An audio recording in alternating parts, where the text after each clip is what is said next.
준비가 되어 있어요. 펜이 준비가 되어 있거든요. 근데 이 자료를 만들면서 저도 공부가 되게 많이 됐던 시간이에요. 보면 볼수록 많이 지금 교육 과정이 바뀌고 있고 바뀌는 와중에 계속 알면 알수록 좋구나. 더 알면 또 우리 아이들에게 딱 맞는 교육을 해줄 수가 있으니까. 그리고 사실 영어 자체를 잘하는 거 너무 중요하지만 영어가 다는 아니잖아요. 다른 과목들뿐만 아니라 이런 역량들 자체는 영어랑 같이 좀 키워줄 수 있는 것들, 합쳐서 좀 같이 키워줄 수 있는 것들, 그런 여지가 많기 때문에 그런 어떤 역량을 어떻게 키워줄 것인가에 대한 고민으로 시작해서 더 큰 것들을 얻어 가실 수 있다고 생각이 들거든요. 그래서 어머님들이 이렇게 함께 같이 많이 공부하시고 아시면 아시는 만큼 더 좋은 효과를 누리실 수 있을 것 같아서 세미나를 준비해봤고, 그리고 또 하나 제가 시작하기 앞서 드리는 말씀은 어감연기지 프로그램이 그래도 좋은 방향, 올바른 방향으로 맞게 가고 있구나, 이거를 제가 공부하면서 더 많이 느꼈거든요. 사실 저도 이거를 바뀌는 교육과정 이런 거 공부를 안 하면 모르기 때문에 시간을 되게 많이 할애를 해서 봤어요. 봤는데 안심된다. 괜찮다. 잘 가고 있다. 방향이 틀리지 않았다 하면서 이걸로 가져가 쓰셨고 또 후기 말씀드렸는데 여기 후기 페이퍼가 있어요. 요거를 수업을 다 들으시면은 저희가 오감연기지를 선택하시고 영어를 배우게 함에 있어서 목표가 다 있으실 거 아니에요? 없으신가요? 있으시죠? 있으시길 바라요. 그래서 이제 목표를 좀 확실히 세워보는 시간, 그리고 그러면 그 목표에 도달하기 위해서는 어떤 방향과 방법적인 것들을 함께 해야 하는가, 그런 방향성들까지 같이 적어주시면은 저희가 교육하는 데 많이 도움이 될 거라고 보고요. 시작해볼게요. 입시 영어 많이 들어보셨죠? 입시 영어 뭔가요? 입시 영어가? 입시 영어를 공부한다? 배운다? 수능, 그죠? 한국 사람이니까 수능 공부한다. 내신 영어 공부한다. 네. 그리고 실용 영어. 실용 영어는 뭐죠? 회화, 일상적인 그런 거죠. 그런 영어인데, 일상에서 쓰이는 그런 영어인데 어머님들이 입시랑 실용이랑 둘 중에 하나를 꼭 선택하셔야 한다고 생각을 하시더라고요. 나는 이 방향으로 가겠어. 일단은 실용 영어를 하다가 입시 영어를 하겠어. 아니면 입시 영어를 했더니 너무 지쳐서 실용으로 가겠어. 이렇게 적대적으로 생각하시는 경향이 좀 많으신 것 같아요. 그래서 저 역시도 공부를 하기 전에, 이전에 오감연기지를 하면서도 고민이 굉장히 많았거든요, 그 부분에서. 근데 사실은 영어를 잘하면요, 영어 자체를 잘하고 이 머릿속에 영어 체계가 잘 잡혀져 있는 학생은 입시랑 실용을 굳이 나눌 필요가 있을까? 물론 이제 입시 영어는 공부를 하고 열심히 내가 해야 하는 부분들이 분명히 있어요. 뒷받침돼야 하는 노력들이 있지만 영어 자체를 잘하는 친구들이 노력을 했을 때 입시 영어 나오는 건 사실 당연한 거고, 실용 영어에 우리 그럼 먼저 포커스를 해야 하나? 사실은 이거를 두 개를 구분지어서 흑백으로 놓는 것 자체가 약간은 저는 관점이 좀 바뀌어볼 필요는 있지 않을까? 네, 그렇게 생각을 했었어요.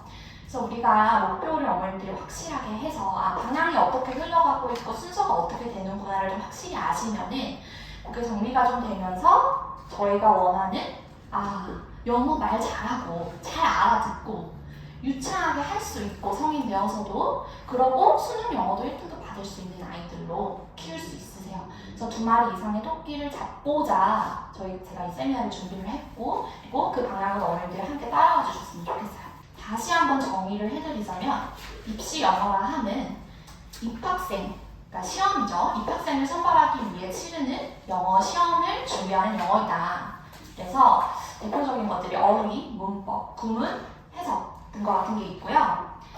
실용 영어라고 하면 이제 말씀하셨듯이 실제 생활에서 유용하게 쓰는 언어로서의 영어이다. 그래서 듣기, 의사소통 능력, 자신감 등이 있어요. 그래서 자신감까지도 실용 영어라고 정의를 합니다. 다음 슬라이드를 보시면 그리고 한 가지 제가 이렇게 빈칸을 뚫어놨거든요. 어머님들이 2시간 이렇게 하다 보면은 이렇게 막 흘러갈 수가 있을 것 같아서 중간중간 집중도를 높이기 위해 끌어놨어요. 그래서 꼭 한번 다 채워보시길 바랄게요. 자, 다음 슬라이드를 보시면 타임라인이 있어요. 이렇게 우리 아이의 타임라인이라고 가정을 한번 해볼 거고요. 처음에 이제 저렇게 기어 다닐 때 어린아이가 딱 아이가 태어났어요. 그러면 영어를 생각하시죠? 하시죠. 저도 하는데 할 것 같아요. 해요. 근데 처음에는 사실 영어를 뭐 딱 태어나서 영어를 해야겠다라기보다는 건강하게만 자랐으면 좋겠다의 마음으로 조금 더 시작하지 않나요? 그런 것 같아요. 그럴 것 같고요. 근데 이제 유초등이 시작이 되면서 4세, 뭐 좀 빠르면 3세, 이제 좀 영어 해야 되는데 해야 되나? 알아보시기 시작하는 것 같아요. 그리고 이제 지역 특성상 기관, 사교육 기관 많이 이용하시는 것 같고 유초등 영어를 시작할 때 한번 생각을 해볼까요? 우리 아이가 이제 몇 살 때 영어를 시작하는지 다 다르겠지만 보통 이제 유초등 좀 빨라져서 유초등에 많이 시작을 하는데 시작할 때 어떤 마음으로 시작했어요? 한번 잘해봐야지도 있겠지만 좀 불안하다. 잘할 수 있을까? 다른 애들은 영어 가는데 나는 안 가도 되나? 가야 되나? 갈까? 말까? 조바심을 약간 시작으로 시작이 되는 것 같아요. 제가 이렇게 상담을 해보면 시작은 잘 하셨는데 이게 맞나? 불안한데? 맞나? 가고 있나? 갈까? 말까? 이렇게. 그래서 조바심으로 영어에 이제 입문을 했어요. 아이가 영어를 시작을 하고 그래 일단 하니까 가보자. 고학년이 되면은 이제 2차 조바심이 시작이 돼요. 고학년이 될수록 빨리 이제 그러면 뭐 어디까지는 떼야 되고 문법을 한번 떼야 되고 뭘 읽어야 되고 근데 이제 고학년의 어머님들이 이제 말씀하시는 문법을 한번 뗀다는 거에 정의가 뭐죠?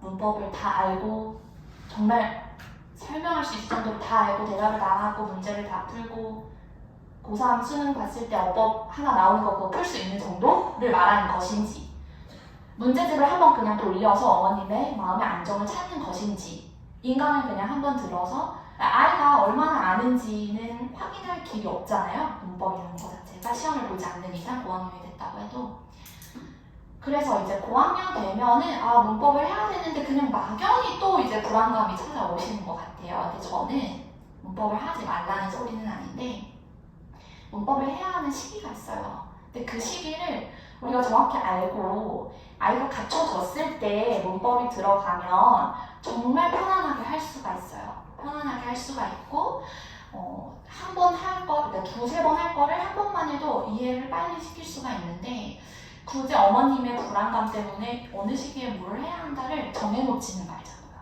네, 그랬으면 좋겠고 이제 영어를 배우는 목적 자체를 이제 중고등학생이 되면은 어쩔 수 없이 공부를 해야 하는 시기가 오죠. 해야만 하고 그래서 모든 학생들이 중고등학생 때는 영어 공부를 열심히 하는데 이때 우리가 목표하는 반은 요거예요. 수능 영어 1등급, 뭐 내신 1등급 영어 1등급 받는 거 그리고 영어가 이제 절대평가가 됐으니까 90점 이상 받는 거 그게 목표인 것 같아요. 그래서 중고등학생이 되면은 수능 영어를 위해 영어를 배우고요. 그런데 이제 그렇다고 해서 영어의 끝은 아니잖아요. 대학을 갔다고 해서 대학을 가면 이제 사실은 시작이죠. 영어가 쓰이는 데 있어서 대학생이 됐어요. 그러면 영어가 어쩔 때 쓰이죠?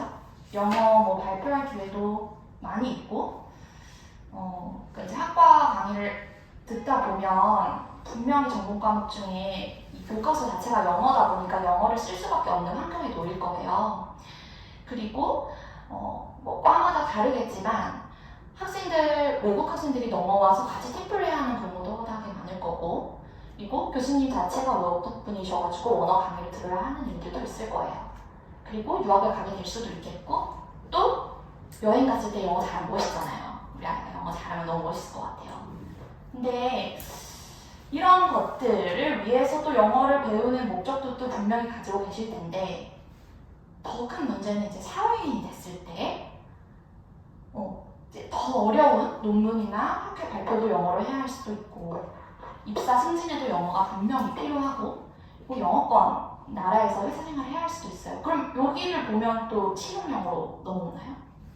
이게 어디에 포커스를 맞춰야 한다는 것 자체가 약간 애매해요. 그쵸? 하나만을 하나만 보고 갈 수는 없어요. 왜냐면 아이의 이 주기에 따라 필요한 것들이 달라지거든요. 그래서 분명히 수능 영어 너무 중요해요. 너무 중요하고 해야만 하지만 그 뒤에 더 넘어서를 생각했을 때 분명히 영어로 말하고 듣고 의사소통 능력은 필요할 수밖에 없는 부분이에요.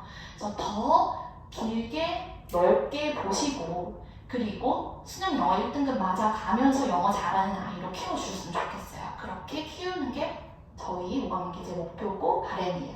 모든 아이들 그렇게 자라나는 거. 그렇게 되려면 어떻게 해야 할까요? 목표를 잘 세우자고요, 저희가. 그래서 다 한번 넣어봤거든요. 듣기, 의사소통 능력, 자신감 안방해야 하고 영어 면접 잘 보고 발표 스킬 역량 강화. 영어 면접 말 잘해야 돼요. 사고력도 있어야 되고요. 어휘, 문법, 구문 해서 잘해야 이제 수능 영어 1등급 맞죠? 이 모든 게 유기적으로 잘 흘러가게 되려면 어머님이 중심을 이렇게 과역 한가운데 중심 딱 받듯이 딱 확실하게 가져가시고 같이 가면 좋을 것 같은데 그래서 이제 제가 이렇게 잡아봤어요. 흔들림 없이 이 영어에 있어서 혹은 더 넓은 범위에 있어서 내 교육감 가져갈 수 있을까? 네. 넣다 보니 카테고리가 너무 많아져가지고 제가 저도 많이 배웠는데 영어과 교육 과정이 이 대한민국 자체가 지금 많이 바뀌려고 하고 있어요. 아직은 안 바뀌었는데 이제부터 바뀔 거예요. 바뀐다고 이제 분명히 공지를 했고 그리고 그렇게 발표를 하고 난 다음부터 수능이 또 바뀐대요. 대입이 다 바뀐대요. 수능 내신 다 포함해서 대입이 바뀐다. 물론 이제 정권이 바뀌면서 이렇게 더 바뀔지도 모르지만 지금 현재로서 어쨌든 변화하는 거는 확실하고요. 그렇게 되면 영어과 이제 교육 과정이 바뀜으로 인해 우리가 대비해야 할 건 무엇인가, 더 어떻게 알고 대비를 시켜야 하는 것인가. 그다음에 뭐 뉴스도 너무 많이 나오니까 대입 개편 시한 이번에 좀 알고 계실 거라고 생각을 해요. 그렇다면 수능 내신 생기부 어떻게 챙겨가야 할지 앞으로 미래에 대해서 공인 영어 시험과의 관계는 어떤지 알고 준비를 하자는 거고 그리고 지금 당장 실천할 수 있는 팁 좀 여러 가지로 다방면으로 넣어보았습니다. 자 그러면 개정 영어 교육 과정 어떻게 변화하고 있는 것인가? 작년에 이제 교육 과정이 개정된다고 발표가 되었는데 2024년부터 27년까지 한 번에 바뀌는 게 아니라 단계적으로 적용이 된다고 해요. 그래서 이제 내년에는 초 1, 2학생들이 바뀌는데 보통 일반 초등학교는 초 3 때 시작을 하잖아요, 영어를. 내년에 초 1, 2학생이 되는 학생들에 한해서 변경이 된다고 보시면 되고요. 2025년에 초 3이 되는 학생, 초 4가 되는 학생, 중1, 고2, 그 다음에 이제 2027년이 되면서 전 학년에 걸쳐서 모두 다 바뀌게 되고요. 이 교육과정이 바뀐다고 한다는 의미는 교과서가 바뀌어요. 그리고 교과서가 바뀌고 교과서에 따른 내용들, 그러니까 수업 내용 자체가 좀 변화를 할 거라고 예상을 해보시면 돼요. 어떻게 바뀌냐? 크게 보면 4가지인데 제가 좀 집중해서 보고 싶은 거는 위에 2가지예요. 학생의 삶과 연계된 실생활 중심의 영어 의사소통 능력을 고취시키겠다. 이쪽으로 나아갈 거라는 의미고 그리고 등말 육습 이 4가지의 분류를 해놨던 것을 좀 탈피를 하고 이해와 표현으로 이 표현 자체를 좀 개편하고 그렇게 나아가겠다고 했어요.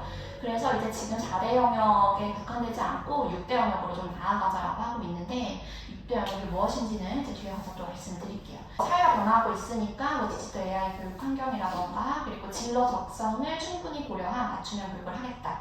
이렇게 말을 했고요. 크게 키워드 가져가셔야 할 거는 이해와 표현이라고 보시면 될 것 같아요. 이해, 말 그대로 알아듣는 거고요. 표현, 말 그대로 말할 수 있는가, 쓸 수 있는가를 얘기를 하는 거예요. 결국에 학교에서 영어 잘하는 애가 뭐가 된다? 말 잘하고 잘 쓰는 애들. 꼭이 영어 잘하는 아이가 될 것이다. 앞으로. 그러면 기존의 듣기, 말하기, 읽기, 쓰기 4대 영역 분류 방식의 교육이 의사소통과 활용할 수 있는가를 중심으로 영어 교육이 시작될 것이다 라고 지금 이렇게 발표를 했어요. 3학년 때 영어를 시작하면 아이들 알파벳을 배우잖아요. 알파벳을 배우는 거는 뭐 하겠지만 난이도가 이제 쉬운 것부터 시작을 하겠지만 바로 공중공중 뛰어가서 의사소통으로 넘어갈 거예요. 바로 다이얼로그로 시작이 될 거 아시는 분들도 계실 것 같아요. 이제 그때 가가지고 영어를 잘 이해를 하고 또 이제 보여지는 게 어쩔 수 없으니까 발음 좀 좋고 말 좀 유창하게 하고 이런 아이들이 애들이 발음 손들고 발표하고 이렇게 하면 저 아이들에게 또래 아이들에게 인정받게 되고 인정도도 상승하고 그러면서 자존감 높아지고 영어도 잘하고 싶고 동기부여 생겨지고 어디에서 나오냐면요. 사교육기관에서 영어 잘하는 거, 영어 배우는 거 좀 어렵게 가잖아요. 아무래도 조금 챌린징하게 가야 느니까. 공교육 기관에서 영어 좀 잘하는 애들이 또래 친구들이 나를 인정할 때 그때 자존감이 확 올라서 와요. 자신감이 확 생겨서 와요. 네. 그래서 학교에서 영어 시작하는 거 중요하다. 그리고 거기서 아이가 나 좀 잘하는 것 같은데, 나 좀 친구들이 나 인정하는 것 같은데 느낌 받을 수 있게끔 해야 한다고 생각을 해요.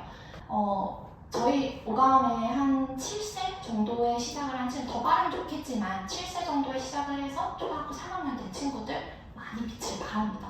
가서 영어 잘해요. 영어 잘한다는 소리도 많이 듣고 그리고 아이 자체가 자신감이 생겨요. 자신감 있고 실생활 중심 소통 능력을 강화를 하겠다고 했는데 그래서 authentic learning을 강조를 한다. 그러니까 실생활에서 배우는 그런 진짜 영어, 진짜 배움을 좀 강조를 하겠다. 아이들이 자신의 느낌, 생각, 의견을 자유롭게 전달할 수 있도록 문해력과 표현력 강화를 연습을 시키겠다. 그리고 연습이 필요하다라고 했어요. 주요 배경에 대해 살펴볼게요. 왜 변화를 하게 되었는가? 인공지능 기술 발전, 너무나 알고 계신 얘기라 생각하고요. 그 다음에 코로나 대유행이 함께 오면서 불확실성, 미래에 대한 불확실성이 증가하고 있죠. 그렇기 때문에 우리 아이들이 이제 나중에 사회인이 되고 어른이 되었을 때 성인이 되어서 해결해야 할 문제들이 정말 한두 가지가 아닐 것 같아요. 해결을 할 때 좀 글로벌을 세계를 무대로 나아갔으면 좋겠다. 해결을 할 수 있는 힘이 있으면 좋겠다. 사회의 복잡성과 다양성이 확대되는데 이 사회적 문제를 해결하는데 주체가 되었으면 좋겠다. 그런 아이들을 키우겠다 해서 이제 교육 과정이 의사소통 중심으로 좀 개정이 되고 있는 거고, 요거는 교육부 결제 1을 나오게 되었고, 미래 사회가 요구하는 어떤 핵심 역량을 함양해서 포용성, 창의성 갖춘 주도적인 사람을 성장하겠다. 이게 이렇게 말로 흘려들으면 사실 그래 다 맞는 얘기지라고 들으실 수 있어요. 근데 이렇게 보시면 키워드를 좀 하나하나 살펴볼 필요가 있는데요. 포용성, 창의성, 주도적인 사람.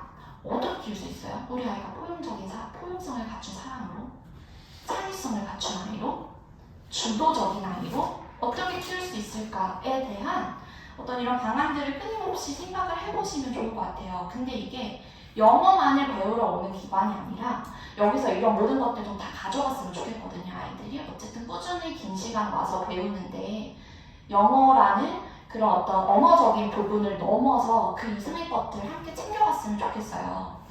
이 핵심 6대 역량은 개정되기 예전부터 보수되어던 역량인데 이런 역량들을 하나하나 뜯어서 좀 살펴보시면 좋은 게 뭐냐면 나중에 면접 볼 때나 지금 이제 자기소개서가 많이 폐지가 돼서 생기부에 중심이 많이 올라갔는데 혹시 아이가 다른 그 전에도 특목고나 자사고에 지원해볼 수도 있는 거고 영재원에 지원해볼 수도 있는 거고 할 때 그럴 때 이런 역량들을 생각해가지고 지원을 하면 좋아요. 면접에도 좋고 그리고 자기소개서 아직은 하니까 자기소개서에도 좋고 한번 볼게요. 갑자기 말 끼워 맞추기 하려면 힘들거든요. 스텝 바이 스텝으로 가는 게 좋아요.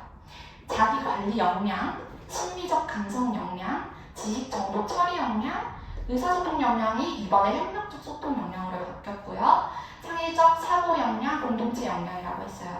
그래서 이 각각의 내용들은 한번 읽어보시면 좋겠고 이제 저희가 이 모든 역량들을 한번 어떻게 함양시키고 좀 발전시킬 수 있는가에 대해서 어머님이랑 그리고 저희가 함께 고민해볼게요. 영어과 교육 과정의 성격 제가 읽어드릴게요. 영어는 현재 국제적으로 가장 널리 통용되고 있는 언어로서 서로 다른 언어적 배경을 가진 사람들 간의 주요한 의사소통 수단이다. 따라서 글로벌 시대 및 지식 정보화 시대라는 단어를 부용하고 나아가 국제사회에서 선도적인 역할을 수행하기 위해 영어로 이해하고 표현하는 능력은 분명히 갖춰야 할 역량이 되었다. 동의하시죠? 이에 학교 영어 교육은 영어 의사소통 능력을 갖추고 세계인과 소통하며 그들의 문화를 알고 우리 문화를 세계로 확장시켜 나갈 사람을 길러야 하고 필요합니다. 이를 위해 학습자가 영어에 대한 흥미와 관심을 갖고 이를 바탕으로 자기 주도적인 영어 학습이 지속할 수 있도록 이끄는 교육이 되어야 한다. 더불어 타인에 대한 배려와 관용, 대인관계 능력은 이번 교육과정이 추구하고 있는 주요 역량으로 학교 영어교육과정 통해 해당 역량을 활용할 수 있도록 한다. 영어에 대한 흥미와 관심, 그리고 자기 주도적 영어 학습 키워드네요. 그러나 우리나라는 일상생활에서 영어를 사용하지 않는 English as a foreign language 상황이기 때문에 학교 밖 영어 사용 기회가 매우 제한적이다. 이를 보완하기 위해서는 영어 사용 기회를 충분히 제공할 수 있는 영어 학교 교육이 실현되어야만 한다. 그래서 영어 사용 기회를 충분히 제공을 해야 한다는 걸 솔루션으로 내놓았어요. 영어의 정의 한번 보실게요. 영어의 정의 자체는 의사소통의 수단이에요. 언어인 거죠. 언어예요. 그러면 이 교육이 얘가 끝까지 장기 마라톤에서 완주를 할 수 있는 방법은, 지속의 방법은 무엇이냐? 흥미, 관심, 자기주도적 영어 학습, 이 세 가지예요. 네. 지금 자기주도적 영어 학습 되나요? 말씀해 주시면 좋을 것 같아요. 안 되면 되는 방향으로 끌어야죠. 조금이라도. 그죠? 자기주도적 영어 학습. 어린 아이들은 솔직히 해라 소리 안 하면은 하는 아이는 드문 것 같아요. 아주 드문 것 같고, 하는 쪽으로다가 적당히 방관하고 적당히 개입을 하는 게 가장 어려운 것 같은데, 적당히 방관해서 아이가 좀 자기 혼자서 할 수 있는 힘을 그러면 어떻게 키워줄 것인가, 방법이 도대체 뭐냐 이거죠. 그러면 다시 앞으로 가서 흥미와 관심이에요. 그게 없으면 자기 주도적으로 영어 학습이 이루어지는 게 약간 어렵다.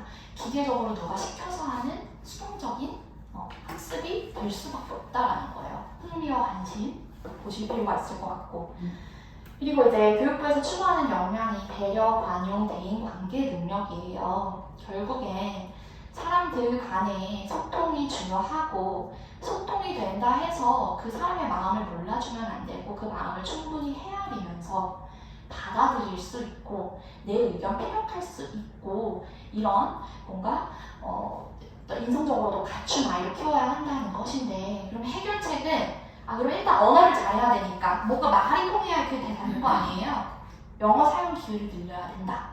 그죠? 이걸 솔루션으로 놓았는데, 그러면 영어 사용 기회 어떻게 늘릴 수 있을까요? 유학 가는 거 외에 한국에서 학원을 보내죠. 다 보내겠죠. 학원, 화상영어 등등등 하는데, 영어 사용 기회, 제가 예를 들어 볼게요. 오늘 10시에 오셔가지고 지금까지 각자 몇 마디나 하셨어요, 오늘? 한마디도 안 했죠? 이래요. 학원 가면. 다 경험하셨잖아요. 그쵸? 이렇게 해요. 똑같이 밑줄 긋고, 해석하고, 단어 시험 보고, 말하면 듣고 와요. 묻지 말고, 집중하고. 이렇게 될 수밖에 없는 거예요. 근데 중고등학교 가면은 제가 말씀드렸죠. 수능 영어 1등급 말할 시간 없다고 공부해야 된다고. 근데 애 때는 어때요? 지금 수능 당장 보는 거 아니잖아요. 일단 영어 자체를 잘하고 난 다음에 공부를 시키자는 건데, 리콰이어트 해가지고 애들이 언제 영어를 말해서 어떻게 늘어요? 말해야 듣는데 영어 사용 기회를 늘려야 한다고 했는데, 어머님들이 비단 이 영어 기관뿐만 아니라 뭔가 외국어나 아니면 언어적인 능력, 의사소통 능력을 키우고 싶다면 영어 사용을 많이 하는, 그냥 심플하게 보면 그래요. 애가 와서 말 많이 할 수 있게 만들어주면 돼요. 그러면 1대1로 뭔가 해가지고 붙였을 때 그거는 좀 어느 정도 말을 잘 할 때 가능한 얘기고, 일단은 분위기 자체가 아이들이 말하는 거에 있어서 소슬모슬 말할 수 있는 그런 환경에 많이 놓여져야 된다는 거죠. 꾸준하게. 그러면 이제 이 핵심 역량에 대해 영어과에 한해서 말씀을 다시 한번 드려볼게요. 의사소통 역량, 이번에 이해와 표현으로 좀 개정이 되었다고 했고, 자기 관리 역량, 자기 주도적 학습을 말하는 거예요. 흥미와 학습 동기 그리고 자신감 중요하다고 했고, 조금 더 나아가서 보면 학습 전략이나 자기 관리가 필요한 부분이에요. 공동체 역량. 이 마지막 공동체와 지식 정보 처리 역량은 이 오감 랭귀지에서도 굉장히 중요하게 생각하고 추구하는 방향인데요. 공동체가 당면하는 문제를 해결하는 데 참여할 수 있는 능력, 어떤 외국어적인 그런 스킬을 가지고 내가 어떤 문제를 해보는 거예요. 어릴 때는요, 문제 해결 능력 어떻게 키우냐, 어떻게 키워줄 수 있는가요? 일단은 문제 해결 능력을 키워주겠다라는 마음부터 가지셔야 돼요. 아, 이 커피 여기 너무 흘릴 것 같은데 해결. 뭔가 이 문제가 있을 것 같은데 해결을 하는 거를 계속 반복을 하다 보면, 그렇게 잘하다 보면 나중에 저희가 어떤 거를 시키냐면, 이거는 이제 글로벌 리더가 갔을 때 하는 교육인데, 프로젝트식 수업을 하거든요. 자기가 자기 지금 사회적인 이슈를 하나를 가지고 와요. 이걸 해결을 하고 싶은 것들을. 그래서 그 문제에 대해서 정확하게 통찰을 하고 어떻게 해결할 수가 있는가에 대한 방안을 내놔야 돼요, 영어로. 네. 그래서 그 에세이 5바닥씩 써가지고 토론도 하고 발표도 하고 하는데, 뭐 아이들 구글에서 다 찾아오고 자료도 영어로 다 찾아오고 위키피디아 다 사용하고 영어로 이런 지시 정보 처리를 하는 거를 통해서 공동체 역량을 함양을 시켜요, 키워줘요. 근데 이제 동탄에 저번에 그 일반 1기 친구들 3명이 내놓은 이슈 궁금하시죠? 뭘 갖고 왔냐면 지구온난화를 갖고 왔고요. 그러면 이제 AI가 사람들의 직업을 대체하게 될 텐데 어떻게 해결을 해야 하는가, 우리나라 그리고 세계로 봤을 때 인구가 있는데 AI가 다 대체해버리면 우리나라는 뭘 먹고 사느냐, 그게 이제 문제였고, 세 번째는 왜 19살 이상이 성인인가, 왜 19살 이상부터 투표를 해야 하는가, 이렇게 3가지의 문제를 가지고 왔어요. 이게 안 될 수 있죠, 어린아이 생각이잖아요. 물론 5학년이에요. 그래서 너가 그걸 어떻게 해결할 수 있는데, 디베이트 시간에 계속 연습했죠. 비판적인 사고, 그리고 스트럭처 갖춰서 쓰는 거, 서포팅 아이디어 2개씩, 3개씩 넣어서 컨클루전으로 마무리하는 거 계속 배웠어요. 아, 그게 문제예요가 끝이 아니라, 그래서 어떻게 할 건데? 어떻게 해결해 볼 수 있을 것 같은데? 네. 이런 것까지 좀 끌어내고요.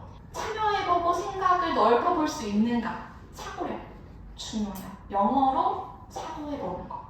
영어가 들어오잖아요. 다 똑같아요. 들어와요. 문제가 들어와요. 한국어로 이렇게 바꿔요. 바꿔서 한국어로 써요. 아, 어떻게 대답해야겠다. 어떻게 써야겠다. 한국어로 다 써요. 그 다음에 다시 영어로 다 바꿔요. 영어로 바꿔요. 그 다음에 준비를 해요. 대답을 해요. 프로세스 너무 많잖아요. 어떻게 하길 원하냐면, 영어가 영어로 들어왔어요. 영어로 생각을 해요. 영어로 스트럭처를 짜요. 영어로 대답을 해요. 이렇게만 시간을 단축시켜도 정말 잘할 수가 있어요. 사고력의 깊이가 달라질 수 있어요. 그러려면 모국어 자체도 너무 잘해야 하지만, 모국어도 너무 중요하지만, 영어로 그대로 들어와서 생각을 해본 경험이 많이 있어야 한다는 얘기예요. 아시겠죠? 공동체 역량, 배려와 관여, 대인관계 능력, 언어, 문화적 다양성에 대한 포용 능력, 이해. 이렇게 보실 수가 있고, 지식정보 처리 역량, 네, 아실 거라고 생각을 해요. 중요하다. 그러면 아까 잠깐 말씀드렸는데, 영어의 6대 영역으로 바뀐다. 듣기, 말하기, 읽기, 쓰기가 이제 순서인 거는 다들 아시죠? 그렇게 해야지 잘할 수 있다. 갑자기 뭐 한치부터 시작하면 절대 안 돼요. 듣기, 말하기 충분히 잘한 다음에 읽기 많이 넣어주시고, 노출 확장시켜주시고, 쓰기로 나아가야 된다. 말도 못하는데 뭘 쓰냐, 이거예요. 모국어 보여듯이 해야 잘할 수 있다. 이거는 제가 드리는 말씀이 아니라 언어학자들이 이렇게 입을 모아서 이야기를 하고 있고요. 그런데 이거를 이렇게 구분을 해놓으니까, 아, 이 중에 뭐 포기가 생기는 거예요. 이건 포기, 뭔 포기, 말하기 포기, 이렇게. 일단 집중, 공부. 아니면 뭐 일단 공포기 있죠, 지금 말하기. 이렇게 이해 영역에서 리스닝, 리딩 그대로 가요. 뷰잉이 들어갔어요. 보기. 아까 지식 정보 처리 역량이랑 비슷해요. 이게 나한테 관계되는 내용인가, 필요한 내용인가, 올바른 내용인가 잘 골라내서 볼 수 있는 능력. 프로덕션에서 스피킹 라이팅 아웃풋이죠. 스피킹 라이팅 아웃풋 나오고 representing이 들어갔어요. 그러니까 말 잘하는 거 알겠어. 일상 영어 말고. 라이팅 잘하는 거 알겠어. 일기 말고. 내가 그래서 뭘 표현하고 싶은데, 뭘 이야기를 하고 싶은 건데, 뭘 해결할 수 있는 건데, 의견을 제대로 피력할 수 있다는 거예요. 논리적으로. 지금 제시하기가 좀 포함됐고요. 그럼 딱 보니까 어때요? 어려워졌죠? 뭔가 더 선진화를 시키겠다는 이야기예요. 여기서 한 발짝 더 나아가야겠다라는 이야기예요. 그냥 일상 영어 잘하는 거 말고 거기서 영어로 사고하고 영어로 뭔가 더 나은 사회를 위해서 발전을 시키기 위해 주체가 되어야 한다. 그렇게 만들어주고 싶다. 주어야 한다. 그 다음에 두 번째 거는 낙오되는 친구들이 없도록 좀 기본 영어를 추가하겠다는 내용이고요. 의사소통 중심 수업으로 이제 전망을 하는데 요거는 이렇게 나아가는 건 확실해진 것 같아요. 그래서 새로 개설되는 과목으로 미디어 영어, 세계문화 영어, 영어 발표와 토론 등의 과목들이 도입이 될 것이다. 그러면 목표가 중요하잖아요. 개정된 교육과정이 가져가는 목표는 무엇인가? 초등학교 때 정책적인 목표 말씀드릴게요. 영어 학습에 대한 흥미와 자신감 기른다. 자기 주변의 일상생활 주제에 관해 영어로 기초적인 의사소통을 할 수 있다. 그다음 영어 학습을 통해 외국의 문화를 이해한다. 지금 앞서 제가 설명드린 내용이랑 다 흡사하게 들어가죠. 그렇죠? 그리고 이제 중학교에 올라가서는 기초적인 의사소통이 아니라 기본적인 의사소통이 된다. 자신감을 기른다. 우리 문화를 소개할 수 있다. 말을 할 수 있어야 하는 얘기고, 고등학교 가서 의사소통으로 이제 목적과 상황에 맞는, 그러니까 막 내가 그냥 하고 싶은 얘기하면 되는 게 아니고 목적과 상황에 맞는 의사소통이 되어야 하고, 다양한 정보를 이해하고 진로에 따라 내가 필요한 영어 사용 능력을 기른다. 그리고 그들의 문화의 고유성을 존중하는 태도를 길러나가야 한다. 이렇게 잡았어요. 조금 더 세부적으로 우리 아이들 초등학생에 있으니까 초등학교 영어 목표, 영어 교과 세부 목표 알려드릴게요. 요거는 대한민국 교육부에서 고시하는 별책 14번에서 발췌를 하였고 원문 홈페이지에서 보실 수 있습니다. 3학년 알파벳을 시작해요. 알파벳의 소리를 듣고 F, 식별할 수 있고요. 낱말의 소리를 듣고 따라할 수 있어요. 그러니까 선생님이 뭐 더 하면 더 같이 따라하는 거 할 수 있고, 알파벳 대소문자 읽을 수 있고 A, B, C 뭐 이렇게 보면서 읽을 수 있고, 알파벳 대소문자를 구별해서 쓸 수 있고. 그러니까 3학년 때는 알파벳을 시작을 하네요. 4학년 때는 쉽고 친숙한 표현, 듣고 의미를 이해할 수 있다. 뭐 It is a pen, the pen is on the desk 이런 거 이해할 수 있다. 한두 문장으로 자기소개를 할 수 있다. My name is 이렇게 쉽고 간단한 문장을 읽고 의미를 이해할 수 있다. 이때부터 좀 읽을 수 있어야겠네요. 그래서 4학년 전에는 읽어야 아이가 영어 학교 따라가는데 문제가 없고, 구두를 익힌 낱말이나 어구를 보고 쓸 수 있다. 이거는 이제 보고 쓴 거예요. 보고. 그 알파벳을 스펠링 보고 쓰는 거. 5학년이 됐어요. 두세 개의 연속된 지시나 설명을 듣고 이해할 수 있어야 돼요. 선생님이 영어로 2문장, 3문장 얘기하면 그걸 이해를 할 수 있어야 된다는 얘기예요. 그리고 그림, 실물, 동작에 관해 한두 문장으로 표현할 수 있어야 돼요. 저희 매주 6문장씩 하고 있죠. 간단한 문장을 강세, 리듬, 억양에 맞게 읽을 수 있어야 한다. 그러니까 발음이나 이런 것들을 뭔가 갖춰서 읽을 수 있어야 된다는 거예요. 쉽고 간단한 낱말이나 어구를 듣고 쓸 수 있다. 딕테이션이 되어야 된다네요. 쉽고 간단한 말이나 대화를 듣고 줄거리나 목적을 파악할 수 있다. 이제 듣기가 이렇게 6학년 때 가서는 대화를 듣고 줄거리를 이해할 수 있어야 한다라고 나온 거는 제가 볼 때는 중학교 이제 듣기 평가가 생겨나니까 거기에 대비를 하고자 만들어진 것 같아요. 목표를 잡은 것 같아요. 다음에 말하기에서 친숙한 주제에 관해 간단히 묻고 답할 수 있다. 인터뷰에서 너무 많이 하고 있죠? 읽기, 쉽고 짧은 글을 읽고 정보를 파악해낼 수 있다. 컴프레hen션이 이제 돼야 돼요. 그러니까 글을 읽고 그 안에 있는 내용을 파악을 해야 할 수 있어야 돼요. 여기는 컴프레hen션은 저희가 디베이트 레벨부터 계속 시켜요. 그리고 쓰기, 실물이나 그림을 보고 문장으로 쓸 수 있어야 된다. 말할 수 있는 걸 써야 할 수 있는데 이것도 저희가 스크랩 하면서 들어가고 있어요. 계속 연습시키고 있습니다. 저희 교육과정 한번 봐드릴게요. 정규반에 해당하는 내용인데요. 5세가 오면은 저희 어제 학교에 오신 5세분들이 오셨는데 5세 리틀반에 시작을 해서 브릿반, 유치부 6, 7세 시작을 해서 1반 초등학교부터 5반까지 준비가 되어 있고요. 여기 보시면 이게 키예요. 힌트거든요. 귀가 있죠. 귀. 뭐에 집중하겠다? 듣기. 네. 뇌랑 귀가 있어요. 뭐에 집중하겠다? 듣기인데 이해예요. 이게 그냥 듣는 거예요. 이게 익숙해지는 거고 흥미를 유발하는 거고, 듣고 조금씩 이해를 시키겠다. 한 번에 100%는 아니에요. 50%부터 시작할 거예요. 뭐 제스처 다 사용해서 50%만 이해를 뽑을 거예요. 그리고 뭐 브릿지 1강으로 올라가면서 60, 70까지도 끌어올려 볼 거예요. 퍼센테이지로 따지자면. 2강이 가면 이제 말하기예요. 이제 조금씩 애기가 학생이 하고 싶은 말을 조금씩 하기 시작하는 단계고 할 수 있도록 끌어주는 거고 3강이 되면은 쿠킹 액티비티 정규 시간에 리버스북이 들어가요. 그래서 글을 읽고 조금씩 쓰는 연습을 물론 특강에서도 하고 있지만 1강 이상부터는 웬만하면 특강 같이 따라오는 게 좋거든요. 3강에서 특강이 어느 정도 레벨 이상에 올라왔겠지만 조금 더 난이도를 낮춰가지고 좀 해볼만 하게 계속 읽고 쓰는 거를 넣을 거예요. 그리고 4강에서는 저희가 뭐가 들어가요? 그래머가 들어가는데 어머님들이 이 부분은 잘 모르세요. 그래서 제가 이번에 설명을 드리고 싶은데 그래머에 들어가면은 한 보통 고학년 정도 같이 되거든요. 고학년이 되는데 어머님들 불안해하세요. 한 3학년, 4학년? 그래서 3학년, 4학년 이좀 땡기면 안 돼요? 그러시거든요. 좀 땡겨서 하나 하고 또 하면 안 돼요? 이렇게 상담할 때 몇 분이 땡겨주세요. 이러시고 이런데 땡기면 안 돼요. 왜 안 되냐면 아직 그래머가 여기에 앞에 들어갔을 때 부작용이 있어요.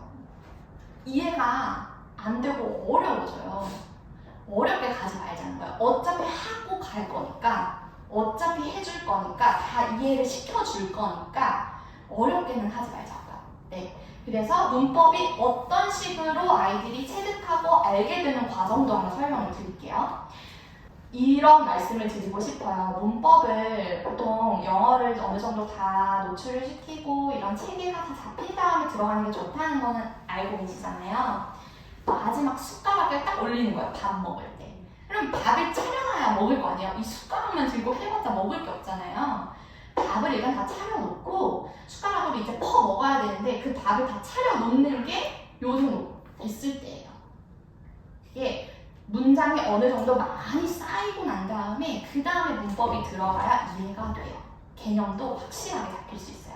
그래서 4강, 5강에 걸쳐서 1년 반 정도 문법을 가르치고요. 그렇게 해서 중학교를 보냅니다. 저희가 가지고 가는 이제 핵심 키워드, 정규반에서 발표 능력과 자신감, 그리고 연타, 다른 영역들까지도. 네. 그러면 다시 아까 앞서 슬라이드에서 보셨던 교육과정 목표를 가져왔거든요. 알파벳 3학년 때 시작하는데 저희 아이들은 교육반 때 뮤지컬 교재에 대해 알파벳을 일단 1년 정도 하고 넘어가요. 혹시 구립반을 못한 친구들은 리딩에서 다시 해요. 리딩을 해서 이런 3학년 때 학습 목표로 하는 것들은 다 할 수 있게 하고요. 4학년 때 들어가면은 이 목표가 저희 1강과 인터뷰 1과 굉장히 흡사해요. 그러니까 4학년이 되기 전에 인터뷰 1을 한 학생, 1강을 한 학생은 학교 영어 할만하다, 쉽다, 가가지고 자신감 있다 얘기해요.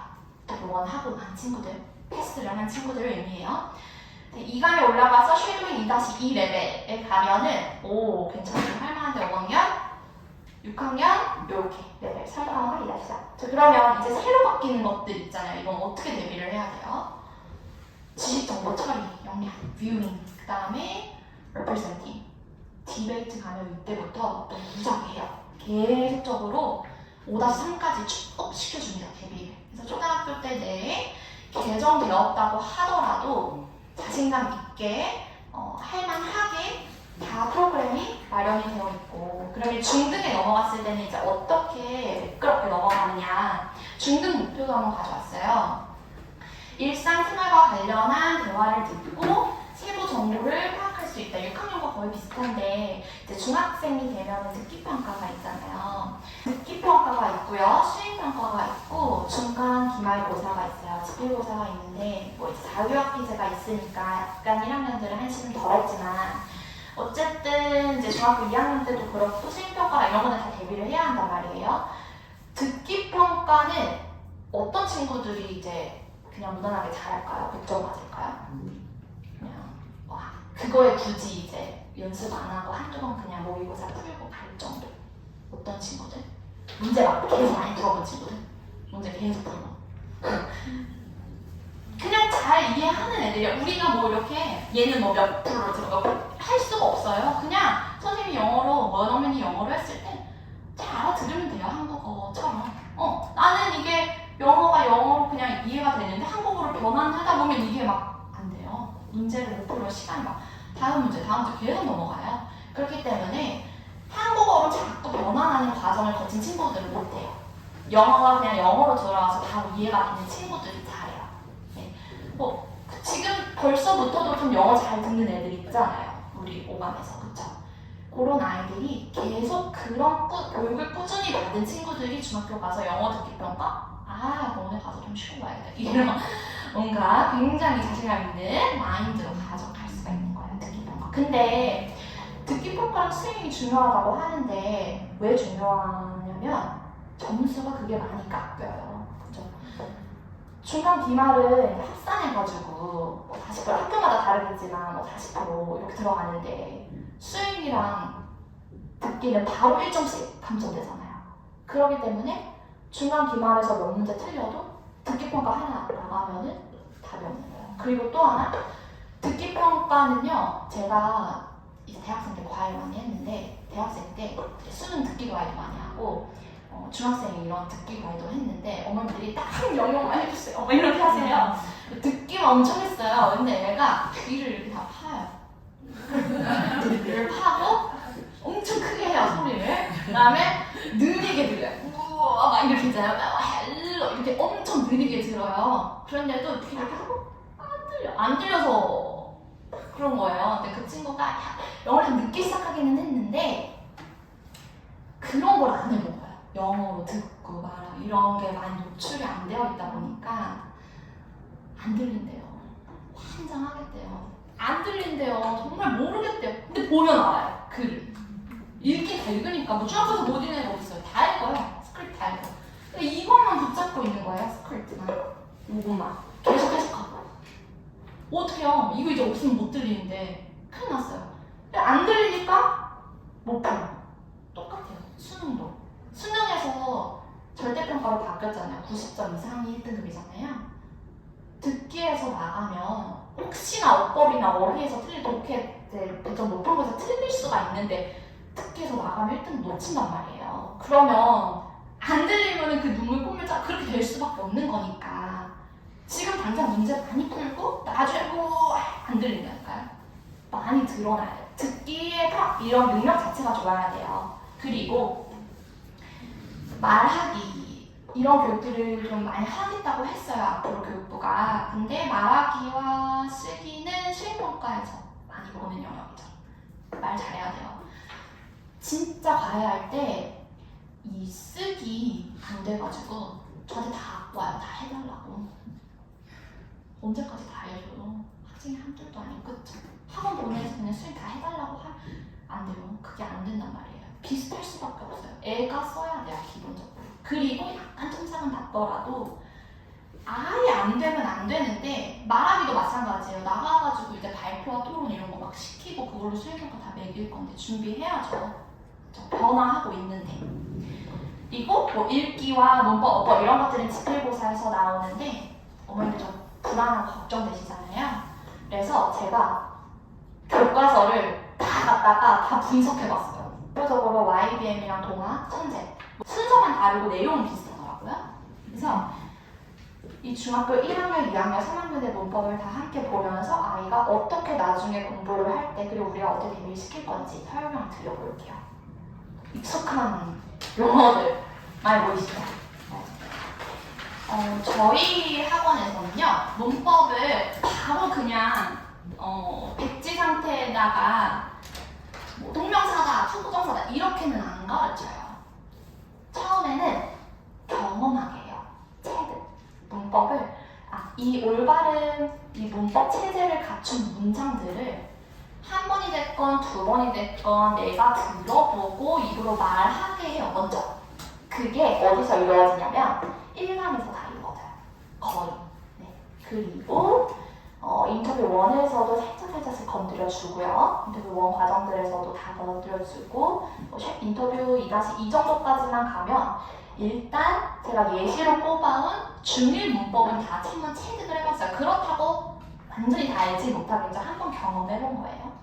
그 다음에 이 경험을 바탕으로 학습이 들어가는 시기가 4감이 됐을 때 정규반 내에 쿠킹, 액티비티, 교재 내에서 저희가 이렇게 한 번씩 다 개념 정리를 시켜요. 이것도 노래를 통해서, 교재를 통해서 이렇게 개념 정리를 시키고, 그리고 저희 그 뮤지컬 교재 내에서도 다 들어있고요. 이런 문법 용어들, 그 다음에 개념 정리 이런 게 다 들어있고, 그 다음에 한번 이렇게 하고 지나가면 살짝 잊어버릴 수도 있잖아요. 5강 베이직의 레미제라블 단계가 되면은 저희가 그거를 다 문제풀이로다가 만들어놔서 한번 대비를 다 시키고 중학교로 보내는데, 요거는 4강에 들어가면 나오는 교재예요. 쿠킹, 액티비티 나오는 그래머 교재인데, 보통 문법 처음 배우면 하는 것들, 뭐 비동사, 일반동사, 의문문 이런 것들 다 가르쳐 주고요. 이때 문법 시작하면 애들 날라다녀요. 너무 좋아요. 너무 쉽대요. 문법이. 해봤으니까. 왜 이렇게 쉽지? 그래요. 뭐 투부정사의 명사적용법, 뭐 부사적용법 이런 거 있잖아요. 5강 이게 레미제라블 책인데 목차 자체 카테고리를 굉장히 다 나누어서 중1에서 3 문법 들어가는 것들을 대표적인 것들이 다 들어가 있어요. 그래서 이렇게 보통 집필고사 보면 우리가 해야 하는 문제풀이 유형들 있죠? 그것들을 다 한번 경험시키고 문제 풀고 그러고 졸업을 시켜요. 잘 할 수 있도록. 네. 근데 이 레벨 가서 아이들이 보면은 잘하더라고요. 안 틀리더라고요. 곧잘. 네. 그래가지고 중학교 때 다른 뭐 과외나 학원으로 넘어간 친구들이 문법이 탑5 나왔대요. 문법만 한 애들을 다 제치고. 그래요. 신기한데? 어떻게 이렇게 잘했지? 그래요. 근데 그 이유가 비하인드에 다 이게 숨어 있던 거예요. 애들이 다 체득이 돼서. 그거를 어떻게 체득이 됐는지 다시 한번 설명드릴게요. 교육반에 들어가면 아이들이 이렇게 통문장 대사를 배우잖아요. 대사를 통문장으로 아이들이 학습을 하게 되는데 이게 완전히 아이들의 문장으로 만들어져서 여기서 공연을 하잖아요. 교육반 세 작품을 다 거치면 누적 154개의 통문장의 아이들이 입을 열어 말을 하게 되어 있어요. 1감에 가면 누적 363개, 2감 535개, 3감 761개, 4감 1065개, 5감 1278개. 이 대사들을 다 얘기를 하고 암기를 하고 습득을 하고 체득한 상태에서 문법이 들어가는 거예요. 그러면 이게 말이 1278개 정말 1200문장 얘기하실 수 있으세요? 1200. 지금부터 시작해도 있잖아요. 반나절 걸릴지도 몰라요. 1200개 어떻게 될게요? 그쵸? 근데 쌓아가고 있단 말이에요. 이 시간은 절대 무시 못한단 말이에요. 지금 당장 1200개는 못해도 1년, 2년, 3년 걸려가지고 쌓은 거 쌓을 수 있어요. 근데 저희 우리 방교 어머니들 너무 칭찬해드리고 싶은 거 뭔지 아세요? 챌린지를 너무 열심히 하시는 거예요. 챌린지. 좋아요. 왜 좋냐면 챌린지를 하면 2270개 우리가 뇌가 기계가 아니니까 까먹잖아요. 챌린지 하면요 붙어 있어요. 뇌에. 본드처럼. 그러니까 이게 얼마나 나중에 가서 도움이 되겠냐고요. 그렇게 쌓아온 문장들이 문법이 들어갔을 때 문법만, 문법, 독해, 구문으로 시작해서 계속 그렇게 끝이 난 친구들은 그 문법을 모르면 그건 틀리는 거예요. 찍어, 4번. 근데 혹시 몰라요. 혹시 뭐가 안 돼서 못 쳤어요. 못 풀고 못 공부를 하고 갔어요. 공부를 못하고 갔는데 그 아이들은 우리 애들 어떻게 하는지 아세요? 진짜 실제 있었던 얘기예요. 중학교 때. 이러면서 옆에 뭘 탁 쓰는 거예요. 그 보니까 영어 가사가 적혀있고 대사가 적혀있고 그러니까 You're gonna have to tell me. You're gonna have to have 동사 이렇게 부는 거예요. 애들이 어디에서 있던 문장이던 간에 이제 아이들이 좀 학년이 크고 머리가 크면서 그런 응용력이 생기는 거예요. 그러니까 문제를 또 곧잘 풀고 몰랐어? 그렇게 해서 설명해주면 이해가 훨씬 빨라져요. 아시겠죠? 그래서 지속적으로도 좀 챌린지 많이 좀 챙겨주시고 USB 많이 들려주시고요. 그리고 제가 이거에 관해서 논문도 굉장히 많이 찾아봤어요. 통문장 이런 학습 활동이 영어 학습 향상에 정의적 영역으로 미치는 효과라든지 듣기 이해에 미치는 효과라든지 뭐 영어 능력 향상 방안 전반적인 거에 연구를 다 살펴본 결과 유의미한 영향을 미치더라고요. 많아요. 연구 결과가. 정말 많아요. 그러니까 이게 다 날아가는 게 아니라 지금 우리가 1감이든 2감이든 3감이든 어느 단계에 있던지 간에 지금부터라도 열심히 차곡차곡 쌓아주면 너무 도움이 될 것 같고요. 그리고 또 이게 끝이 아니잖아요. 뮤지컬만 하는 게 아니잖아요. 와서 뭐 하죠? 매달 쿠킹 액티비티에서 나오는 노래들도 다 그 센텐스가 다 대사잖아요. 말이잖아요. 문장이란 말이에요. 레벨이 거쳐 올라가면서 문장 길이와 그런 것들이 늘어나요. 난이도가 늘어났는데 그 아이가 있는 레벨이 할만하게끔 조금씩 빌드업이 계속 매달 되고 있고, 이게 매달 하는 것도 큰데 1년이 되면 얼마나 커요? 3년이 되면 5년이 되면 계속 쌓이는 거예요. 문장이 절대 놀고만 오는 거 아니고요. 지금 너무 미래를 위해 유의미한 시간을 보내고 있습니다. 그리고 여기에 특강까지 더하면은 힘들잖아요. 파이널 테스트 준비하고 얼마나 문장, 그죠? 하나를 지금 왜요? 힘드세요? 지금 힘드세요? 지금 벌써 힘든 시기로 들어와, 그죠? 네. 안 웃고 계시는 분들은 이제 자기주도 학습이 이런 분인가요? 이거 웃으시면 힘드신 분이고, 네. 우리 자기주도 되는 학생을 키우자, 그죠? 그래서 많이 앞으로 잘할 거예요. 잘할 수 있고, 통문장을 습득을 했어요. 어떻게 발현이 되냐면 그 다음에 교재에서 문장 속에 배우는 단어, 문법, 패턴들을 배우고 넘어가요. 대화 형태로 여기 와서 말하기 훈련을 하고요. 실생활에서 사용한 적 없나요, 애들? 있죠? 있어요. 실생활에서 갑자기 툭 튀어나와요. 갑자기 이렇게? 그죠? 실생활에서 말하고 나중에 이게 많이 쌓이면 내 말이 돼서 나와요. 내가 하고 싶은 말이 돼서 또 나와요. 그래서 나의 언어로 정리를 하는 거예요. 모아서 쌓아주는 거예요. 포인트처럼 계속 쌓이는 거예요. 그리고 특강에 가면 어휘도 간과할 수 없는 부분인데, 어휘를 잘하면 문해력도 길러지고, 그리고 영어 말하기 뭐 전반적인 영역에 걸쳐서 도움이 많이 된다는 걸 알고 계세요. 근데 저는요, 어휘 학습이 약간 회의가 안 들어요. 어휘 공부하는 게 그렇다고 어휘를 외우지 말아야 된다는 건 아닌데, 그런 주장은 아닌데, 왜 어휘의 공부를 많이 하면, 어휘 공부 이렇게 집중적으로 좀 많이 하면 회의감이 든다고 말씀을 드리냐면, 어때요? 그쵸? 잊어버린단 말이에요. 우리보다는 말랑말랑하지만 뇌가 그래도 아직 좀 덜 컸으니까 잊어버려요. 그러면 안 잊어버리는 어휘로 만들어주고 싶은 거예요. 진짜 너 거. 이거 너 걸로 줄게. 선물로 너한테 어휘를 줄게. 선물하고 싶어. 여러 가지 방법들이 있어요. 뭐 독서도 있고, 그 중에 이제 내가 자연스럽게 습득하는 것도 있고 많이 있지만, 어휘를 외울 때는요, 감각기관을 2가지 이상을 동원하라고 그랬어요. 그러니까 그냥 여기다 놓고 달달달달 외우는 거는 감각기관이 하나예요.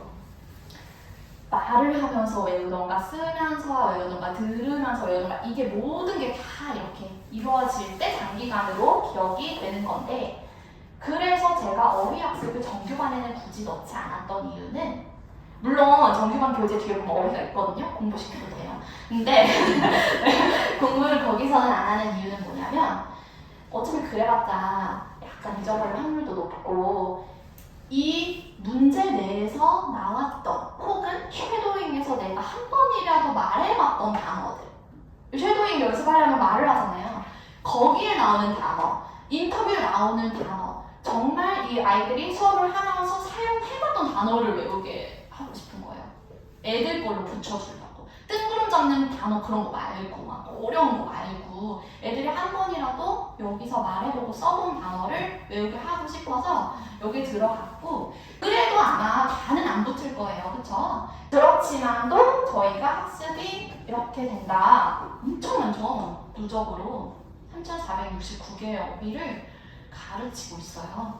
그리고 이렇게 1000개 이상의 어휘만 알더라도 중고등 영어, 수능 영어 할 수 있어요. 또 수능에 국한하지 않고 이 글로벌 리더반 이쪽 뒤쪽에 가면은 단어 80개씩 외우거든요. 뭐 외우게 하냐면 토플 단어도 외우게 해요. 그래서 혹시나 나중 가서 너희들이 토플을 볼 때도 좀 쉽게 봐라. 쉽게 공부해라. 쉽게 공부할 수 있도록 만들어주겠다. 이런 전반적인 어휘들 뿐만 아니라 토플 어휘까지 건드린다. 어휘 실력 당연히 늘고요. 스피킹 실력 늘고 리딩, 디베이트 시간부터 시작하지만 그 앞에서도 10번 읽고 체크하고 계속 읽잖아요. 그게 읽기가 아닌 게 아니에요. 계속 읽고 있고요, 글을. 그리고 쓰는 거는 2-3부터 들어가는데 논리적으로 글 쓰는 거 계속 시켜요. 논리가 안 맞아서 좀 이게 처음에 많이 힘들어하고 울어요. 내 생각에는 이게 아니고 뭐라고 할지 모르고 논리가 먼저 노래했고 선생님은 아니라고 하지 나는 뭐라고 할지 모르겠지. 많이 울어요, 디베이트 시작하면. 근데 애들도 커요. 그리고 저희가 픽션, non-픽션 계속 번갈아 가잖아요.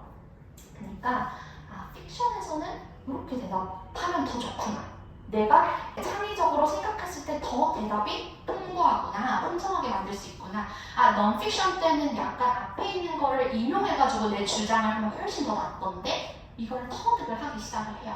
몇 번 거치면서. 그래서 저희가 픽션, non-픽션이 non-픽션도 기본, 심화 이렇게 나누어져 있는 이유도 기본에서는 인문사회를 가르치고 심화에서는 자연과학, 그래서 좀 더 글을 다양하게 접할 수 있게끔 해놓고 거기에서 문제를 찾아서 내 디베이트 답변 만드는 것까지도 계속적으로 좀 연습을 시켜요. 논리를 좀 찾아갈 수 있도록.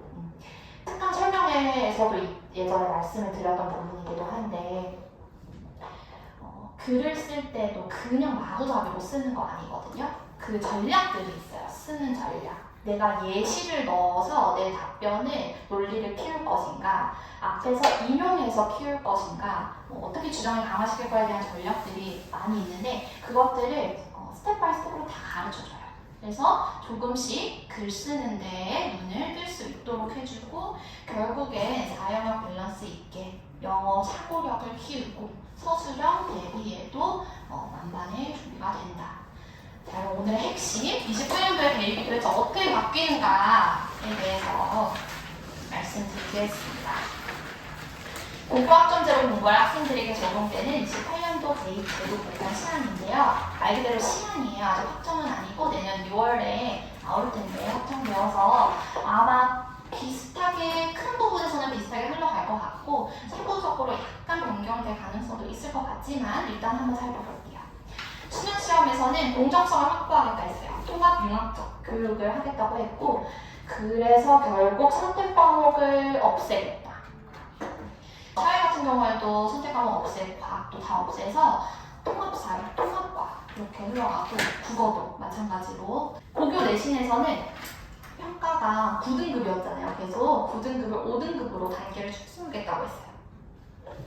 먼저 수능을 살펴보면 통합, 융합형 수능 과목 체계로 개편하겠다. 국어, 수학, 영어 모두 선택 과목 없이 모두 동일한 내용과 기준으로 평가하겠다. 이제 좀 더 심플해진다라고 생각을 하시면 될 것 같아요. 수능에서 어떤 과목을 선택할지 모르고 어떤 과목을 선택했느냐에 따라 유불리가 생기는 불공정을 모두 없애겠다. 모두 공정하겠다. 사회, 과학, 탐구 영역에서 응시자 모두 선택 과목 없이 하겠다. 선택 과목이 사라지면 아이들이 평가 체계는 심플해질지 몰라도 공부할 게 많아지죠. 범위가 엄청 늘어날 것 같아요. 네.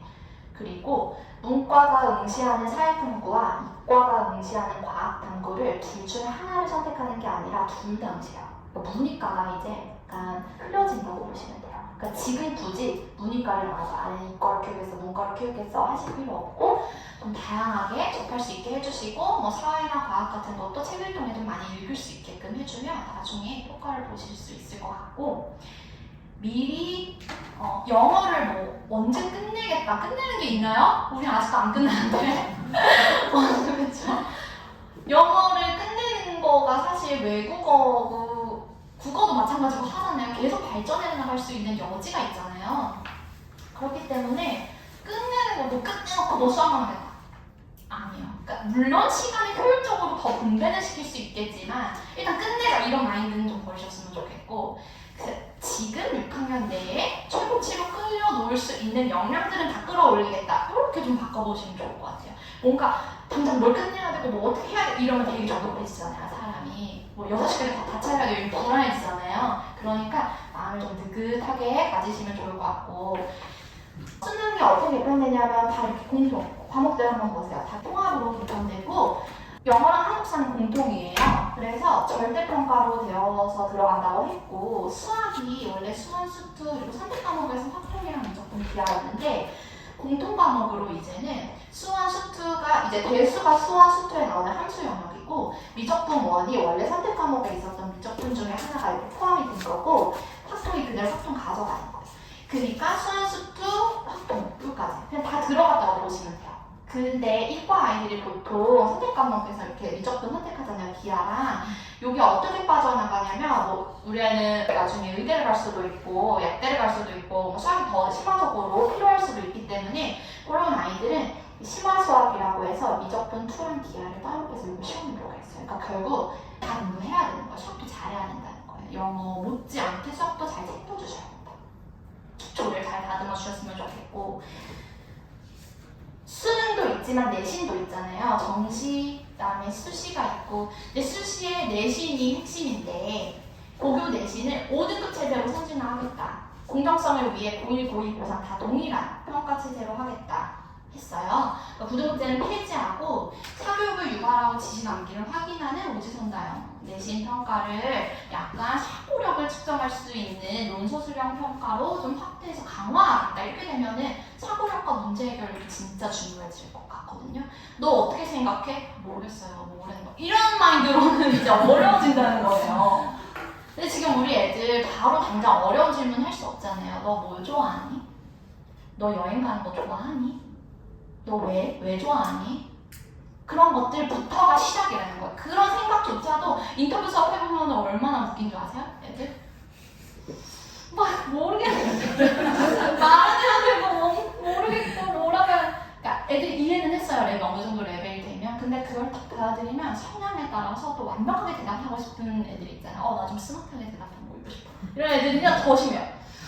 막 대답을 막 그리고 이제 대답 한마디 하고 그러면서 조금씩 늘려주는 거거든요. 사고력도 늘려주고 말하는 스피드도 키워주고. 근데 안 해버릇하잖아요. 어머님도 질문 많이 하세요. 아이들한테 영어로? 왜 그렇게 생각하냐고 대답 들어주시고 많이 어쩔 수 없이 안 하게 되죠. 못하죠. 그렇기 때문에 이런 교육의 힘을 빌리는 거예요. 생각해볼 수 있는 시간을 충분히 확보해주죠. 지금 다른 게 공부가 아니라 지금 생각만 하는 것 자체도 나중에 큰 도움이 될 수 있다. 저희도 공감하잖아요. 갑자기 뭐 생각하라 이 세미나 후기 작성하세요 해도 생각하잖아. 뭐라고 그렇지 않아요? 그런데 우리 애들은 지금 갑자기 영어로 적어야 그럼 어떻게 적겠냐고요. 그래서 그런 생각을 많이 해보는 거 알고 같이 치시는 것도 나중에 더 큰 효과 보실 수 있을 거라 생각하고 내신 5등급 체제가 되면은 이게 제 얘기가 아니고 이제 교육부 장관 이주호께서 말씀하신 건데 과도한 문제가 많아 안 되지 않을까요? 그동안 더 불탈 것 같아요. 완전 전쟁이 될 것 같아요. 5등급이 되면 그죠? 청량의 애들은 무조건 1등급 지켜야 돼. 원래 112 돼도 잘한다 이제 확 늘어나니까 1111 아니면 갈 수가 없고 이렇게 되지 않을까요? 과도한 경쟁이 약간 어쩔 수 없이 불가피하게 생길 수도 있겠다라고 이제 이거는 제 개인적인 생각입니다. 절대평가와 상대평가를 이렇게 함께 기재하겠다, 병기하겠다 했어요. 그래서 절대평가의 원점수가 나오고 이게 성취에 따라 A, B, C, D, E 5가지의 성취 등급이 나오고 이제 상대평가 등급에 의해서도 1에서 5등급이 나오는 거예요. 그러니까 좋은 게 뭐예요? 원점수 높고 성취도 A, 석자 등급, 1등급 이렇게 쭉쭉쭉쭉 가야 이 수시에서 약간 빛을 발할 수 있겠다. 폭이 더 넓어졌으니까. 폭이 보세요. 1에서 2등급까지 원래 11%였죠. 1등급에 10%가 들어왔어요. 2등급에 있는 아이들이 다 1등급 되는 거예요. 그러니까 얼마나 더 치열하겠어요. 1등급 조금이라도 삐끗하면 안 되니까. 그죠? 3등급 봤던 친구들이 다 2등급으로 들어가고요. 4등급에 봤던 일부 친구들이 다 2등급으로 가는 거예요. 그러니까 뭔가 아시력이 올라간 것 같은 느낌보다도 엄청나게 과도하게 아이들이 학습할 양도 많아지고 뭔가 긴장도라던가 이런 게 높아질 수도 있겠다. 네, 반대로 생각을 해보면. 그래서 이제 개편되면 상대평가 5등급, 1에서 5등급, 절대평가에 의해서 이 성취도를 로 분별하겠다고 했고요.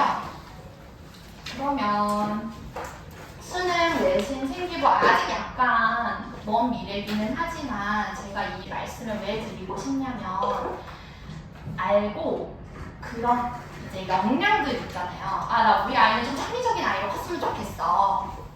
내가 내 생각을 얘기할 때 당당하게 얘기했으면 좋겠어. 위기를 좀 기회로 바꾼 아이가 됐으면 좋겠어. 이런 역량들이 있을 텐데 그런 역량들을 지금부터 좀 갖춰놔야 나중 갔을 때 생기부 예쁘게 만들 수 있거든요. 이게 그냥 생기부 알아서 학교에서 나오는 거라고 생각을 하시면은 생각보다 좋은 얘기가 많이 안 써있으면 어떡해요. 나중에 대학 가야 되는데.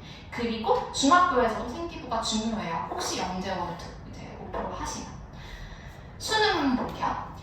2018년도부터 그때를 기점으로 수능 영어 시험이 기존 승리평가에서 절대평가로 변경이 되었어요. 그래서 본인의 성취 수준에 따라 등급이 결정되게 되었고 문제 유형과 구성은 비슷합니다. 동일하고 100점 만점을 기준으로 10점 간격으로 9개의 등급으로 구분되고 절대평가이기 때문에 난이도랑 무관하게 등급에 해당하는 점수를 취득을 해야 해요. 1등급이 90점 이상, 2등급이 80점 이상. 듣기가 17문항이고요. 독해 28문항의 어법, 어휘 각 한 문장씩 있고 총 45문제예요. 그래서 수능 나왔을 때 이번에 23년도 수능 했을 때 제가 영어 영역을 이렇게 뽑아가지고 봤거든요. 제가 체감하기로는 지문 자체는 그렇게 길지는 않은 것 같아요. 예전에 비해. 지문 자체는 길지는 않아서 시간적인 어떤 그런 분배는 약간은 좀 괜찮을 것 같지만 뭐에 집중해서 지금 해보면 좋냐면 문장이 좀 긴 글들 있죠. 그 안에서 최대한 많은 의미와 통찰을 얻으면 좋은데 저희가 하고 있는 특강 3-1 디베이트반에서 속독이랑 정독을 좀 꾸준히 반복시키고 있거든요. 속독, 빠르게 읽어내는 거랑 천천히 정확하게 읽어내는 거를 둘 다 연습을 하면 좋아요. 빠르게 눈으로 후 읽는 거. 그래서 저희가 5번씩 읽으라고 하잖아요.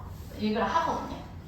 디베이트만 들어가면 5번을 그냥 그 음원을 들으면서 읽는 것도 좋은데 그렇게 하는 거만 한두 번. 이미 읽을 줄 아는 친구들이니까 빠르게 읽는 거 한 번, 두 번, 한 번에 지금 2번, 정독하는 거 한두 번. 이렇게 좀 나눠서 숙제할 때 해보셔도 좋을 것 같아요. 그게 다른 거에서 갑자기 지금 뭐 수능을 공부시켜야 돼 이게 아니라 차근차근 지금부터 좀 그런 과정들을 익숙하게 하면 도움이 되겠다. 네. 그리고 컴프레hen션 시키잖아요. 수능 다 풀어보셨죠? 다 옛날에 해봤잖아요. 독해 그거 다 100% 되고 완벽하게 이해해서 문제 푸는 거 아니잖아요. 빨리 푸는데 정확하게 하면 되는 거잖아요. 그러려면 그거를 지금 책 읽듯이 읽어서는 되는 게 아니거든요, 수능을. 빠르게 여기서 지금 문제에서 말하고 싶은 거 나한테 찾아내라고 하는 거를 빨리 찾아가지고 빨리 본문에서 찾아내야 되는데 그거를 디베이트 컴프레hen션에서 계속 시키고 있어요. 2개씩. 한 유닛당 2개씩. 레벨이 올라가면 3개, 4개, 5개 올라가요. 계속 시켜요. 그래서 조금 더 우리나라 수능에 있어서 찾아내는 거 그리고 이해시키는 거, 연결시키는 거 익숙해지라고, 잘하라고 하고 있고요. 일반 선택과 진로 선택, 원래 공통 선택 과목으로 내신이 나뉘어져 있었는데 앞으로 개편되면 그건 그대로 가져가고 융합 선택이 추가가 됐어요. 과목이 더 늘어난다는 얘기인데 융합 선택을 과목으로 보면 실생활 영어 회화, 미디어 영어, 세계 문화와 영어 그리고 그 진로 선택 보시면 영어 독해 장문, 직무 영어, 영어 발표 토론 등등 과목의 개수와 다양성이 좀 늘어나고 이 얘기는 보통 이런 영어 과목들, 영어에 좀 집중해서 하는 과목들이 외고나 국제고에 가야만 이런 과목들 쓸 수 있었거든요. 근데 이제 일반고에서도 원한다면 들을 수 있게 해준다는 거예요. 들을 수 있게 좀 확대를 시키겠다라는 거고 장단이 있을 것 같아요. 과목 선택의 폭이 넓어지고 선택 과목이 상대평가로도 평가를 받기 때문에 진로를 미리 설정하면 도움이 되겠다. 갑자기 들이닥쳐서 하는 것보다 좀 미리 강박을 가지고 무조건 이거는 아니지만 좀 생각을 해두면 도움이 되겠다. 그 생각을 진로를 설정을 하실 때 학과 방향성에 맞는 과목들을 보시고 선택을 하면 더 도움이 될 것이다 라고 하고요. 이제 고교학점제 많이 들어보셨을 텐데 학점, 대학에 가야만 이제 학점이라는 게 있었잖아요. 원래는 이제 고등학교에서 학점제를 도입을 하겠다고 하는 거예요. 그래서 이 말은 아이들이 선택을 하고 과목을 공강이 있을 수도 있어요. 공강이 생기시면은 그 공간 자기관리 역량 키우라 했잖아요. 자기관리를 해야 되고 그 시간을 효율적으로 쓸 줄 알아야 돼요. 시켜서 아니라 내가 스스로 시간 분배할 줄 알아야 되고 내가 원하는 과목, 내가 듣고 싶은 과목 알아야 돼요. 뭘 좋아해? 대답을 할 수 있어야 된다는 거예요. 그래서 일정 학점을 취득을 하면 졸업을 하는 제도인데 진로에 따라 아이들이 원하는 다양한 과목이 선택을 할 수 있을 것 같아요. 친구 따라 강남 가면 안 되겠죠. 아이가 결정을 할 수 있는 주체로 바로 설 수 있게끔 해야 하고 그러려면 어머님들의 관심과 서포트 분명히 필요할 것 같아요. 목표한 성취 수준에 도달했을 때 과목을 이수한 제도. 이 말은 무슨 말이냐면 2등급이 있잖아요. 2등급은 다시 재수강을 시킨대요.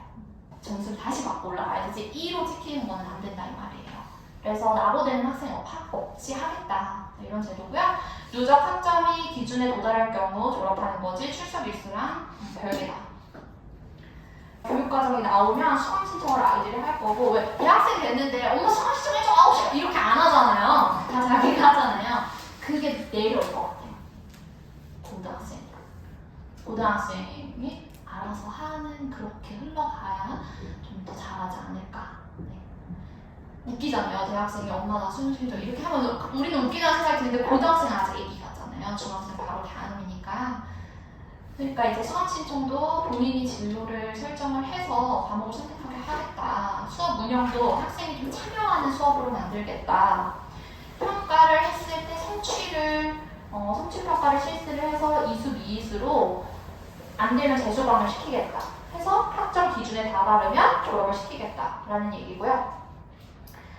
수능 정시와 수시가 있는데 수시가 내신뿐만 아니라 생기부도 종합전형에 들어가면 중요해져요. 근데 이제 저 때만 해도 자기소개서 쓴다고 학원 엄청 다니고 면접학원 자기소개서 학원 따로 다니고 막 그랬는데 자기소개서가 이제 폐지할 전망이라고 하더라고요. 그러면 학교에서 나오는 생기부가 엄청 중요해지겠죠. 근데 독서와 수상 이런 것들은 또 대입에 미반영된대요. 그러면 그 학생 생기부의 세부 능력과 특기사항 이 부분이 되게 중요해지겠죠. 그리고 진로 활동 이런 것도 더 중요해질 거고 대학 평가 기준이 이런 교육부에서 내놓은 그런 평가 기준이랑 크게 다르지 않아요. 이제 나중에 조금 되면 대학 입시 요강 이런 거 살펴서 인재상 이런 것들 있잖아요. 그거를 살펴보시고 거기에 맞춰서 좀 준비를 시키면 좋은데 대학 평가 기준을 학업 역량, 진로 역량, 공동체 역량 크게 보면 3가지 기준을 사용하겠다고 했어요. 그리고 세부적으로 대학에서 원하는 분명히 인재상 있을 거예요. 근데 그것들이 우리 초등학교 교육부 아까 맨 앞에서 말씀드린 것들 있잖아요. 다 잘 준비를 시켜놓으면 그런 부분들에 있어 어떻게 키울 것인가 잘 준비를 시키면 분명히 대학 갈 때도 이게 이어져서 가지 갑자기 뭐 이렇게 바뀌지는 않을 거다라고 전망을 하고 그러면 생기부를 어떻게 하면 좀 잘 하면 좋을까요? 일단은 지금 아이가 관심 있는 부분 잘 관찰을 하시고요. 지금은 뭔가 주입을 하긴 좀 그래요. 뭔가 틀을 정해놓긴 좀 그렇고 우리 아이는 뭘 잘하지? 뭘 좋아하지? 언제 집중을 하지? 뭘 힘들어하지? 관심사를 좀 보시고 꿈의 방향을 명확히 정한 다음에 나중 갔을 때 동아리 진로 활동 등을 많이 껴 넣으면 좋은데 꿈을 찾는 과정과 깊이 있는 탐구가 녹아 들어 있어야 돼요. 그냥 남들이 해서 무슨 뭐 신문 이런 거 하지 말고 신문 동아리 이런 거 하지 말고 내가 뭘 하고 싶기 때문에 신문 동아리 연계가 돼야지 된다는 거고 그런 동아리 활동 이런 게 너무 중요해질 것 같고 그 동아리 활동을 할 때 뭐 재밌을 것 같아서 보다는 문제의식을 잡는 포인트, 인사이트를 좀 가져보면 좋을 것 같아요.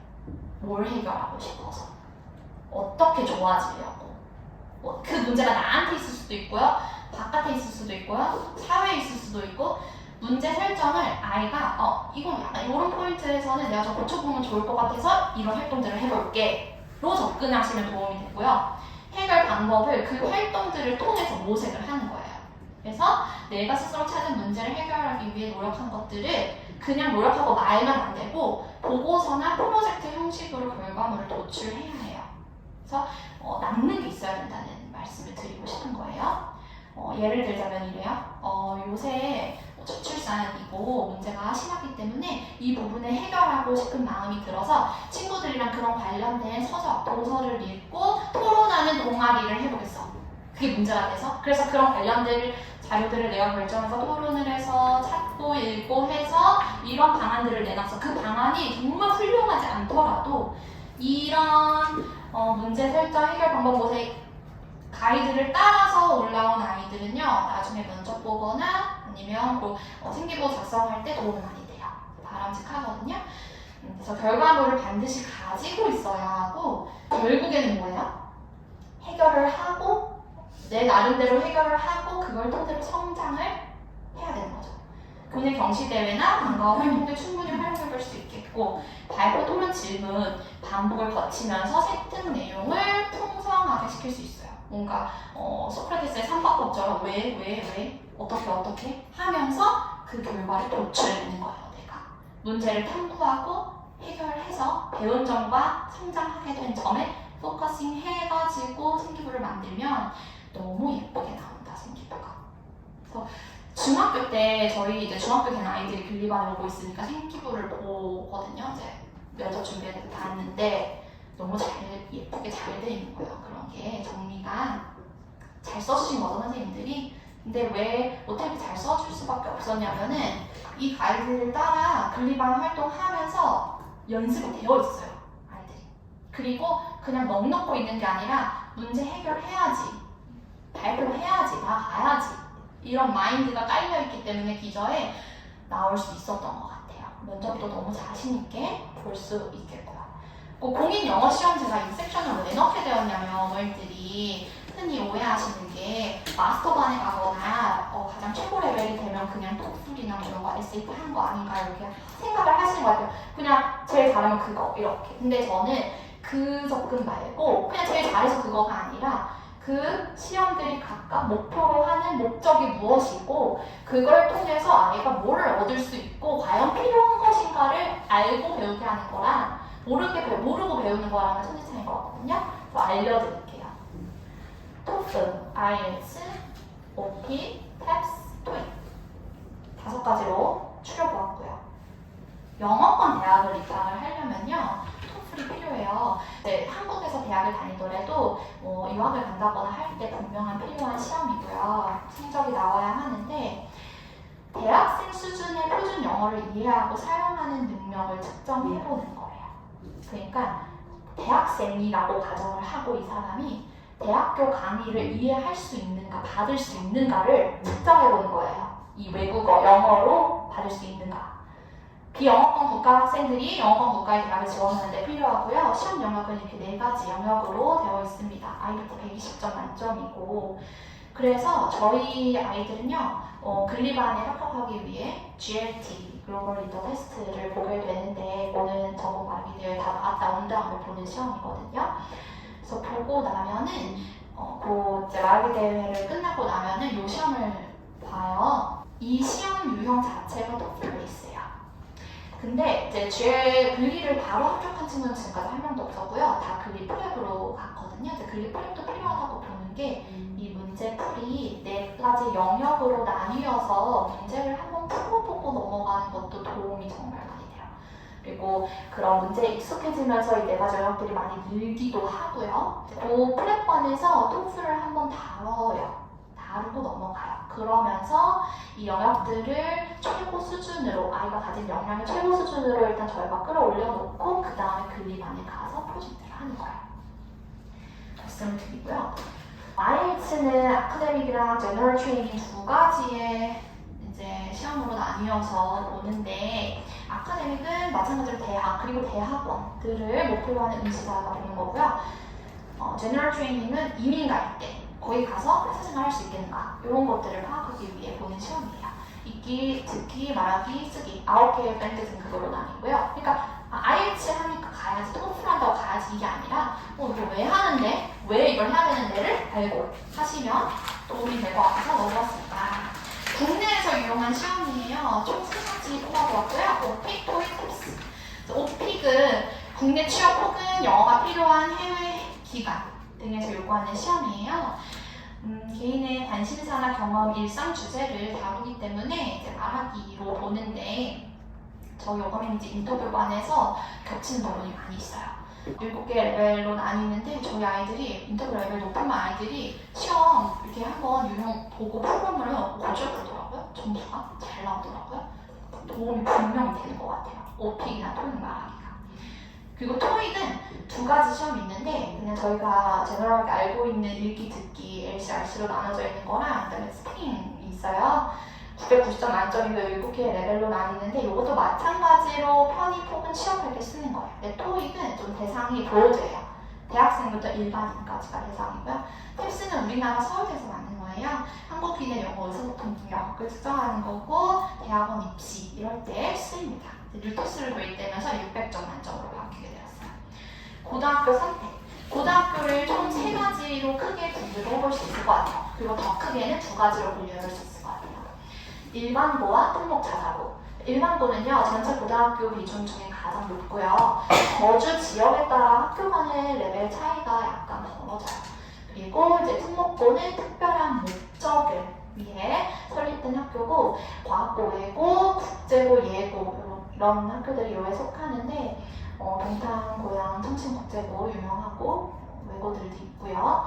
자사고는 이제 전국에서 성적이 우수한 학생들이 들어가는 거예요. 그래서 입학부터 졸업까지 경쟁률이 매우 높고 전국자사고와 지역자사고로 나뉘어요. 전국자사고 저 많이 알고 계시는 민사고, 하나고, 상산고, 예배, 부고 등이 있고 지역자사고, 안산, 동산고, 해운대고 있는데 전국자사고에서 지역자사고로 바뀌는 학교들도 있더라고요. 잘 살펴보시면 좋을 것 같고 전국자사고가 경쟁률이 더 세요. 지금 아이들이 당장 특목자사고를 준비하겠다 이건 아니지만 그때 가서 역량이 되거나 좀 엄마 욕심을 말고 아이가 욕심이 있고 잘하면 끌어주실 수 있도록 마련해 보았어요. 고등학교 전략적으로 일반고에 가는 친구들도 많이 있는데요. 학력 수준이 좀 이제 비교적 크게 벌어지고 경쟁이 약간 특목자사고에 비해는 다소 소극적이라서 수시, 내신에 유리하기 때문에 가는 경우도 많아요. 그래서 일반고는 자기 주도 학습이 가능한 학생이 가면은 도움이 많이 될 것 같아요. 특히 교과학경제로 바뀌면서 영향을 많이 받거나 다 친구들 탕후루 먹을 때 같이 먹으라고 막 이렇게 되면은 네, 그러면 좀 힘들어질 수도 있겠다. 그리고 주어진 과제를 잘 수행하면 유리합니다. 일반고 가서 단일 교육 과정이고요. 노력에 따라 좀 유리할 수 있다. 분위기는 펼쳐 있다. 특목자사고는요, 경쟁이 엄청나게 치열하죠. 그래서 수시보다는 정시, 논술, 학생부 종합에 유리한데 수시가 이번에 절대평가로 일부분 바뀌게 되면서 1등급의 비율이 높아지면서 2등급, 3등급, 그러니까 최상위권에 있는 학생들이 거의 많이 가야 할 것 같아요. 그래서 2등, 특목자사고에 갔을 때 한 3, 4등급 정도 받을 수 있는 아이들이 다 원래는 이제 그 아이들이 1등급 받으라 일반고를 갔는데 특목자사고로 몰릴 수도 있겠다 하고 예상을 한번 해보고 학습 분위기 이제 아무래도 좋으니까 같이 좀 좋을 수 있겠지만 너무 과도하게 경쟁을 하면 좀 스트레스 많이 받거나 오히려 너무 잘하는 애 있으면 우리 아이도 같이 좀 못하고 주눅 들고 이런 기질이 좀 있다 그러면 그거는 한번 고민을 해보실 필요가 있을 것 같고요. 주어진 과제에 뭔가 플러스 알파를 해야 돼요. 뭘 주면은 그거보다 하나 더, 2개 더 이렇게 하는 역량이 좀 필요하고요. 고등학교 선택이 왜 중요하냐면 이 대입 환경 계속 바뀌잖아요? 그러면 뭐가 조금 더 우리에게 유리한 전형들이 분명히 생길 거예요, 나중에. 지금도 막 다 성향이 다른데 그때 가면은 정시, 수시, 그다음에 어떤 친구는 진로 활동, 핵심기부 이런 것들이 요소별로 이제 준비 난이도가 좀 달라질 수 있기 때문에 그 전형 요소가 딱 잘 맞는 학교들이 있을 수가 있어요. 고교 교육과정의 자율성이 앞으로 더 높아질 거라고 했잖아요. 그래서 똑같이 드린 말씀, 특정 대학, 특정 전형에 유리하거나 불리한 고등학교들 더 많이 나올 거고 학생부 교과나 학종 이런 비율들이 여전히 높아요. 그래서 내신이나 생기부 등등 활동들 챙기려고 고민해 보실 수 있을 것 같아요. 요거는 이제 제가 드리는 말씀은 아니고 교육입시 컨설턴트의 전문가 칼럼 의견을 발표했습니다. 중위권은요, 내신 관리가 쉬운 고려가 아무래도 유리하대요. 상위권은 내신 관리 플러스 진로 적합성을 고려해보래요. 특목고 같은 거.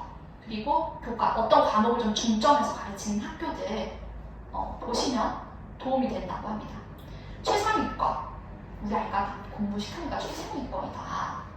진로 적합성도 보지만 목표 적합성, 의대를 많이 보냈더라, 서울대를 많이 보냈더라, 연고대까지 얼마나 많이 보냈더라, 이런 학교들까지도, 그리고 학과의 세부 전형 요소까지도 고려해서 고등학교를 결정하면 좋겠다. 그치만 꼭 뭐를 해야 다르다 이런 건 없잖아요. 아이에 있어서 무조건이라는 단어는 없기 때문에 지금은 당장 너무 걱정하실 필요는 없고 여유를 가지시고 아이의 기질과 그다음에 학습 역량을 보시고 미래로 된 결정을 하시길 바랍니다. 자, 이제 좀 편안한 이야기 해볼게요. 지금 당장 실천해볼 수 있는 거, 실천해보면 바람직한 것들에 대해서 말씀을 나눠드리도록 하겠습니다. 자, 그러면 우리 지금 당장 실천할 수 있는 거 무엇이 있을까요? 진로에 대한 고민 너무 세부적으로 세우실 필요는 없어요. 근데 뼈대는 세워두는 거예요. 엄마의 원트, 아이의 원트 이런 거, 그리고 좁혀 나가는 거, 조금씩 얘기해보는 거, 생각해보는 거, 고민으로 시작을 해보는 거거든요. 그 다음에 학습 계획표 세우기. 저희 특강 숙제 매주 있잖아요. 매주 해야 하고, 그리고 그 시간을 넘기면은 점점 불어나잖아요. 해야 하는 것들이. 그렇기 때문에 그날 해야 할 거는 그날 하자. 계획표에 의해서 아이가 움직이는 그런 것들 세워보면 좋을 것 같아요. 학습 계획표 혹시 하고 있으신 분 있으세요? 아이가? 만들어가지고. 없어요? 만들긴 하는데 실천이 안 돼요. 하시면 안 돼요. 그러니까 저 때는요. 매주 엄마가 학습 계획표를 줬거든요. 이렇게 다 비어있는 거예요. 월, 화, 수, 목, 금, 과목은 제가 다 쓰게 되어 있었어요. 그리고 그거를 이제 매주 받아요, 그거를. 근데 이제 X표가 되어 있고, 막 토일은 뭐 그렇게 뭐 있고, 매주 그게 나오는 거예요, 일요일에. 싫었는데, 좋지 않았는데 도움은 됐던 것 같아요. 네. 그리고 못했으면 그 못한 거에 대한 점검이 돼. 그러니까 저는 아직도 그 습관이 있기 때문에 지금 일할 때도 그 계획을 아직도 세우거든요. 그게 없으면 못해요. 그런 식으로다가 습관이 되는 것 같아요. 그래서 물론 이제 제가 혼자 이렇게 어떻게 잘 컸겠어요. 엄마가 그렇게 방향을 좀 제시를 해줬으니까 싫었지만 좀 잘 컸지 않았을까. 그런 특강 숙제 요거는 예시고요. 뭐 다른 과목들도 있잖아요. 계획표를 한번 줘보세요. 그리고 한번 세울 수 있도록 해보시면 좋을 것 같고, 그 다음에 중요한 거, 계획표는 주지만 실천이 되는가, 실천도 기록하는 거야. 근데 이 실천은 스스로 기록까지 하라 그러면 아마 아이가 반응이 엄청 심하거든요. 나 이거는 왜 못했고, 이거는 왜 못할 수밖에 없었고, 뭐가 시간이 없고 안 해! 이렇게 돼버렸잖아요. 그러니까 실천 기록은 어머님이 뭐가 어디까지 실천이 됐고, 이 부분은 좀 조율을 좀 해줘야 되나? 이 부분 내가 좀 도움이 돼야 되나? 좀 덜어줘야 되나? 이렇게 분배를 해줘야 되나? 이런 것들을 어머님이 훨씬 더 현명한 선택을 하실 수 있을 거기 때문에 아이보다는 그 기록해가지고 가는 거. 그러니까 저희는 저때 그 계획표를 새 거를 맨날 줬잖아요, 매주. 그러면 그걸 이제 내요. 그러면 엄마가 그거에 관해서 그 교육 일지를 쓰는 거예요. 뭐는 됐고, 뭐 안 됐고, 뭐가 부족하고, 여기서 뭐 보충. 이 교육 실천을 기록하는 곡이 있었어요. 그거 기록하는 거, 요거는 이제 제 팁으로 드리고, 그 다음에 다양한 방면의 독서. 모국어 독서의 중요성 앞에서도 수차례 말씀드렸는데, 모국어 독서를 하면 할수록 도움되는 게 많다. 네. 책을 읽는 행위 자체에 대한 즐거움을 좀 초등학생 때 많이 누려보면 좋겠다. 저도 막 책 읽기 싫어했던 시절이 있었거든요. 저도 사춘기오고 해가지고 막 책도 읽기 싫고 아무것도 하기 싫고 다 하기 싫고 막 그랬는데 막 계획표 다 찢어버려가지고 너무 다 하기 싫었는데, 그래도 그렇게 뭐가 하나 즐거웠던 기억이 있었던 거는 성인이 되어서 아니면 뭐 그 공부하는 시점이 다 지나고 나서 지금에라도 저는 혹시 뭔가 내가 이 부분이 너무 어려운데 이러면 꼭 책에서 찾거든요. 책에서 찾아서 답을 얻는 그런 경험들을 많이 했어요. 그렇기 때문에 이렇게 다양한 방면에 독서, 지금은 당장 뭔가 아웃풋이 안 나오는 것 같더라도 나중 가서 분명히 이점이 있을 것이다 라는 생각이 들어요. 그리고 가족 회의와 대화를 많이 해보시는 거예요. 시간을 정해두는 것도 좋을 것 같아요. 요거는 이제 제가 앞으로 이제 또 실천해보려고 하는 거기도 한데요. 시간을 아예 딱 정해버리려고 그래요. 언제부터 언제까지는 가족 회의고, 그때 사람들을 공부뿐만 아니라 학교 생활도 그렇고 앞으로 진로 어떻게 할 생각인지 이런 것들 아이들이 주도하에 좀 얘기를 많이 할 수 있게끔 해서 아이들이 힘들어서 넘어지고 싶을 때도 뒤에 딱 보면 엄마 아빠가 있을 수 있도록, 그런 마음이 줄 수 있도록, 그런 게 아마 다 대화에서 나오는 힘이 아닐까 싶어요. 좀 숙제가 어렵고 뭐 하는데 그러면 어려운 거 들어주는 시간으로 삼는 거예요. 뭐가 어렵고 그러면 한번 그렇게 확 풀어내면 또 마음이 나아지잖아요. 그러니까 그래 그럼 그렇게 해서 너무 힘들고 어려운데 잘하고 있어, 잘하고 있대, 우리 잘하고 있는 거야 이러면 정말 그 말 한마디에 바뀌어요. 또 그래 할만한 것 같아 이렇게 돼요. 애들은 또. 그러니까 대화를 많이 해보시는 걸 추천을 드리고, 그리고 꼭 의미 있는 대화가 아니더라도 그냥 대화만으로도, 그 시간을 가지는 것만으로도 아이들에게는 크나큰 힘이 생길 거라고 생각을 해요. 그 다음에 성취감 맛보는 거예요. 이거는 저희 아빠가 되게 중요하게 생각하는 건데, 실패를 하잖아요. 실패도 하고 성취도 하는데 실패도 중요하고 성취도 중요해요. 그런데 성취는 꼭 한 번은 해보는 거예요. 어렸을 때. 네. 그러니까 뭐 실패가 중요하다, 실패를 해야 다음에 성공한다 하는데 다 좋은데 한 번은 해보는 거예요. 꼭 초등학교 때. 내가 한 번 뭔가를 목표하는 걸 한 번은 이뤄보는 거예요. 정말 중요하거든요. 그것 때문에 그거를 붙잡고 공부를 잘하게 돼요. 나중에. 그때 그거 하나 성취를 해본 그 경험으로. 성취감을 맛보게 하는 거, 일상생활에 크고 작은 성취감도 있겠고, 정말 큰 대회에서 뭔가를 수상하는 것도 있겠고, 뭐 1등을 한 것도 있고, 뭐 여러 가지 있잖아요. 특강 파이널 테스트에 내가 정말 열심히 노력해서 95점 받았어, 뭐 이런 거, 목표 성취하는 거. 근데 그거를 성취하는 거를, 성취감을 맛보게 하는 거를 어머님들이 95점 받았어요. 받았는데 95점 받고 끝이야. 이러면 성취가 아니에요. 그쵸? 성취는 받았고 그거를 공유하고 아이가 정말 진정으로 느낄 때, 그럼 그 느끼기 어떻게 해요? 애들은 95점, 쟤는 97점인데 난 95점 이거 못한 거야 이렇게 생각하기 쉽단 말이야 아이들은. 근데 우리가 목표를 95점으로 받고 95점을 받았으면 애는 성취를 한 거예요. 그쵸? 그러면 그 95점 받은 거에 대해 성취감을 충분히 느낄 수 있게 어머님이 해주시는 거예요. 남이랑 비교하지 말고 우리 애의 목표를 이뤘다. 그거에 집중을 해서 그 아이가 그 행위를 통해 성취감을 한번 느끼고 넘어갈 수 있게끔 하고, 약간 실수하시는 것들이 95점 만점에 잘했어 이게 해도 성취감 맛보기 아니거든요. 과정을 중시해주세요. 결과가 나왔으면 분명히 그 과정이 있었을 거예요. 그러니까 그 과정을 넣어서 칭찬을 해주고 완전히 칭찬을 호들갑 와 경상 이렇게 해주세요. 그러면 이렇게 기뻐할 거예요. 규칙적인 생활 습관, 취침, 기상 시간, 숙제 시간 이런 것들이 조금 정해져 있는 거 몰라요. 다른 분들은 어떻게 생각할지 모르겠지만 제 개인적인 생각에는 좀 정해져 있는 거 괜찮다. 강박을 가지고 막 무조건 이건 아니지만 그래도 아예 없는 상태에서, 아예 백지 상태에서 그냥 해야지랑 언제 아까 그 계획표랑 조금 일맥상통하는 이야기이기도 한데 언제 뭘 해야 하고 언제 뭘 해야 하고 요거 정도의 가이드라인이 있는 거는 괜찮다. 규칙적인 생활 습관 가질 수 있도록 해주시고요. 그 다음에 벼락치기 공부는 지금 하면 고3까지 해요. 진짜로 벼락치기는 지금부터 안 해야 고3까지 안 해요. 지금 벼락치기를 하는 습관이 조금이라도 들어가지 않도록 이거는 어머님이 노력을 아마 해주셔야 될 것 같아요. 아이가 스스로 이렇게 하는 아이는 없으니까. 그러니까 제가 지금 드리는 1번부터 10번까지 팁이 어떻게 보면 한 줄로 다 이어지는 거예요. 물론 시험에 가까워져서 더 열심히 더 많이 하는 거는 괜찮아요. 하지만 아예 손 놓고 있다가 그때 잠깐 바짝 이렇게.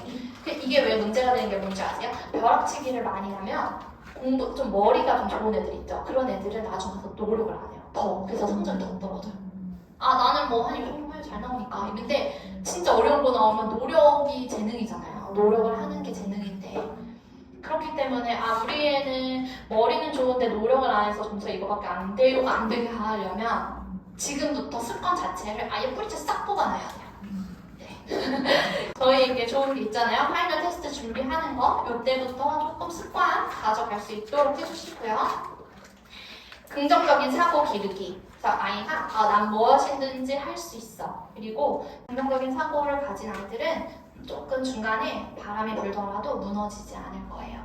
한 예로 말하기 대회를 나갔는데 어떤 아이가 여기에 마이크를 이렇게 두고 제가 발표를 시켰는데 이 마이크가 떨어진 거예요. 바로 소리 안 들리잖아요. 탕탕탕 이러면 다 떨어졌어요. 근데 그 아이가 되게 잘하는 아이였거든요. 얼마나 이게 마음이 떨리고 막 대상 못하면 어떡해 아니면 최우수상 못하면 어떡해 이렇게 생각이 됐을 거 아니에요. 상 못하면 어떡해. 그랬는데 아이가 떨어져 날렸어요. 전 당연히 울 줄 알았거든요. 배기면 배기 울지 않아요? 뭘 했는지 아세요?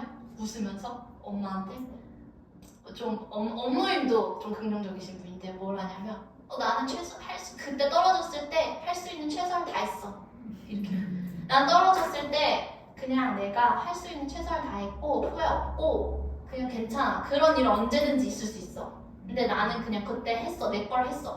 이러는 거예요. 제가 또 아이한테 배운 거예요, 그날. 정말 긍정적인 사고를 가지는 게 중요하구나. 그래서 그 아이가 무슨 상 타는 줄 아세요? 대상 탔어요. 그러니까 그런 사소한 거에 다 흔들리고 다니면 그건 사소한 게 아니죠. 그건 너무 큰일이죠. 근데 무슨 바람이 부는 게 엄청 많잖아요. 뭐가 근데 그럴 때 딱 중심을 우뚝 세우려면은 이 사고 생각, 긍정적으로 생각하는 거. 그러려면 다시 일어날 수 있는 힘, 자유능감 길러주는 힘 다 집에서 나오는 거라 생각합니다. 그래서 긍정적인 내가 조금 부정적으로 가려고 하는 거를 저희는 어리니까 알 수 있잖아요. 저 언제 그런 마음이 오니까 걱정되고 불안하고 부정적인 사고들이 올 때 아이를 위해서 조금 바꿔보세요. 긍정적으로. 네. 그리고 그렇게 말 한마디 더 건네주시고. 네. 그러면 또 훨씬 더 아이가 나중에 공부할 때 도움이 많이 될 거라고 보고 있습니다. 자, 마지막. 즐거운 학교 생활. 이거 뭐 1학기 수업 같죠?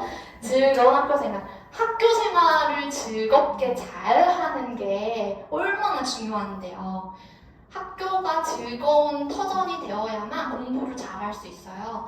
선생님, 친구들과 유대하고 광화 이런 것들 우리 아이 공부는 안 하고 맨날 노는 것만 같은데 근데 그게 다 공부의 시작이니까 즐겁게 학교 생활 할 수 있도록 도와주세요. 그러면 나중에 그것 또한 공부할 때 너무나 도움이 되는 일들을 제공을 할 겁니다. 자, 이제 영어에 대한 이야기 해볼게요. 영어에 대한 정서를 관리하자. 영어를 떠올렸을 때 아이가 막 좋지만은 않을 거예요. 오감링키지 재밌으니까 오감링키지 영어는 좋아. 이게 또 아닐 수도 있어요. 왜냐면 어려워지는 거 하거든요. 레벨 올라가면. 그리고 어려워지는 거를 안 하면 실력이 정체가 되고 분명히 챌린지한 거를 넣어야만 이 아이가 그거를 딛고 일어나서 실력이 성장하는 건데 근데 뭔가 어려운 거를 하니까 정서가 나빠질 거다는 아니에요. 영어에 대한 정서를 잘 관리를 하는데 그걸 어떻게 관리를 하냐면 아이가 여기에 답이 써있어요. 동기부여가 잘 되면 조금 어려운 거 해도 잘 넘어갈 수 있어요. 어려운 거 하니까 정서가 나빠지니까 다 이제 정리를 하고 뭔가 쉬운 걸로 가야 돼. 뭐 파닉스로 가야 돼. 이게 아니고요. 아이가 동기부여를 할 수 있게끔 저희 수업에서는 모든 수업이 동기부여 수업이거든요. 기본으로 깔고 가는 게 동기부여예요. 아이가 하고 싶게 손들고 싶게 만드는 수업을 해요. 모든 정규 특강 다 모두. 그러니까 저희가 이렇게 학원에서 정서를 관리하고 있으니까 집에서 어머님들 같이 정서 관리 어떻게 해주셔야 되냐면 어머님들은 간단해요. 수업을 하시는 게 아니잖아요. 칭찬으로 관리해 주시면 돼요. 어려우니까 뭔가 어려우니까 다시 쉬운 걸로 바꿔줄게가 아니라 어려운데 잘하고 있다. 어려운데 우리 넘어갈 수 있다. 넘어가면 된대. 그리고 뭔가 레벨이 안 맞거나 하면은 제가 또 상담 드려요. 그래서 또 낮추기도 하고 다른 거 한번 하기도 하고 하니까 집에서 어머님은요 칭찬만 해주시면 돼요. 얼마나 간단하고 좋아요, 그쵸? 칭찬해주시면서 계속 나 해볼게, 하고 싶어, 할 수 있을 것 같아, 동기부여할 수 있게 해주시고요.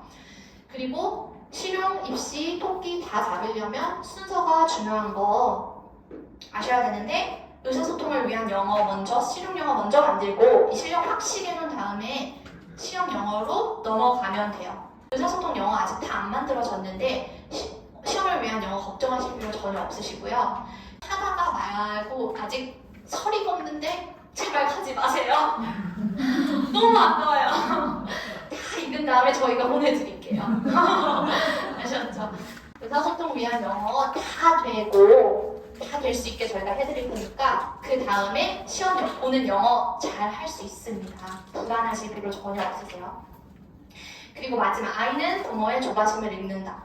저희가 이제 맨 처음에 제가 세미나 시작하는 그때부터 말씀드렸잖아요. 유초등의 영어 시작하는데 조바심으로 시작해서 조바심으로 중간에 들어가서 조바심으로 끝. 조바심 내실 필요 없으세요. 잘하고 있어요. 그러니까 아이들이 다 적기가 다르거든요. 옆에 있는 친구랑 비교해서 우리 아이가 3학년인데 4학년인데 쟤는 2학년인데 쟤는 뭐를 하고 뭐 이렇게 하실 필요 전혀 없고요. 그냥 잘 나아가면 돼요. 목표를 딱 설정하고 방향을 정하셨으면 그 방향대로 그냥 아이가 잠깐 앉아있으면 같이 앉았다가 다시 세 걸음 걸으면 걸었다가 그냥 내 길만 보고 계속 가면 이 목표가 확실하고 방향이 확실하면 언젠간 가 있어요. 거기에 좀 시간이 좀 늦어도 6학년 안에만 가면 되는 거 아니에요. 그쵸? 가면 돼요. 가실 수 있으니까 그냥 그 스텝마다 어머님 제가 지금 앞에서 말씀드린 내용들 잘 기억하시면서 칭찬해 주시면서 동기부여하시면서 좀 끌어주세요. 그러면 분명 영어도 잘하고 세계를 무대로 소통하는 아이로 자라날 수 있을 것이라고 그렇게 기대를 합니다. 오늘 세미나, 준비된 세미나 여기까지고요. 마지막으로 드리고 싶은 한마디는 현재 우리 지금 아이가 오가민키즈에서 공부하는 거는 중학생, 고등학생, 대학생, 성인이 되어 고등학생, 중학생에 그치는 게 아니라 성인이 되어 진짜 내가 필요할 때 무기처럼 꺼내 쓸 수 있는 실력을 갖추게 하고 있는 시간임을 분명히 어머님이 알고 계시는 게 무엇보다 중요할 것 같다는 한 말씀 드리면서 세미나 마무리하도록 하겠습니다. 감사합니다.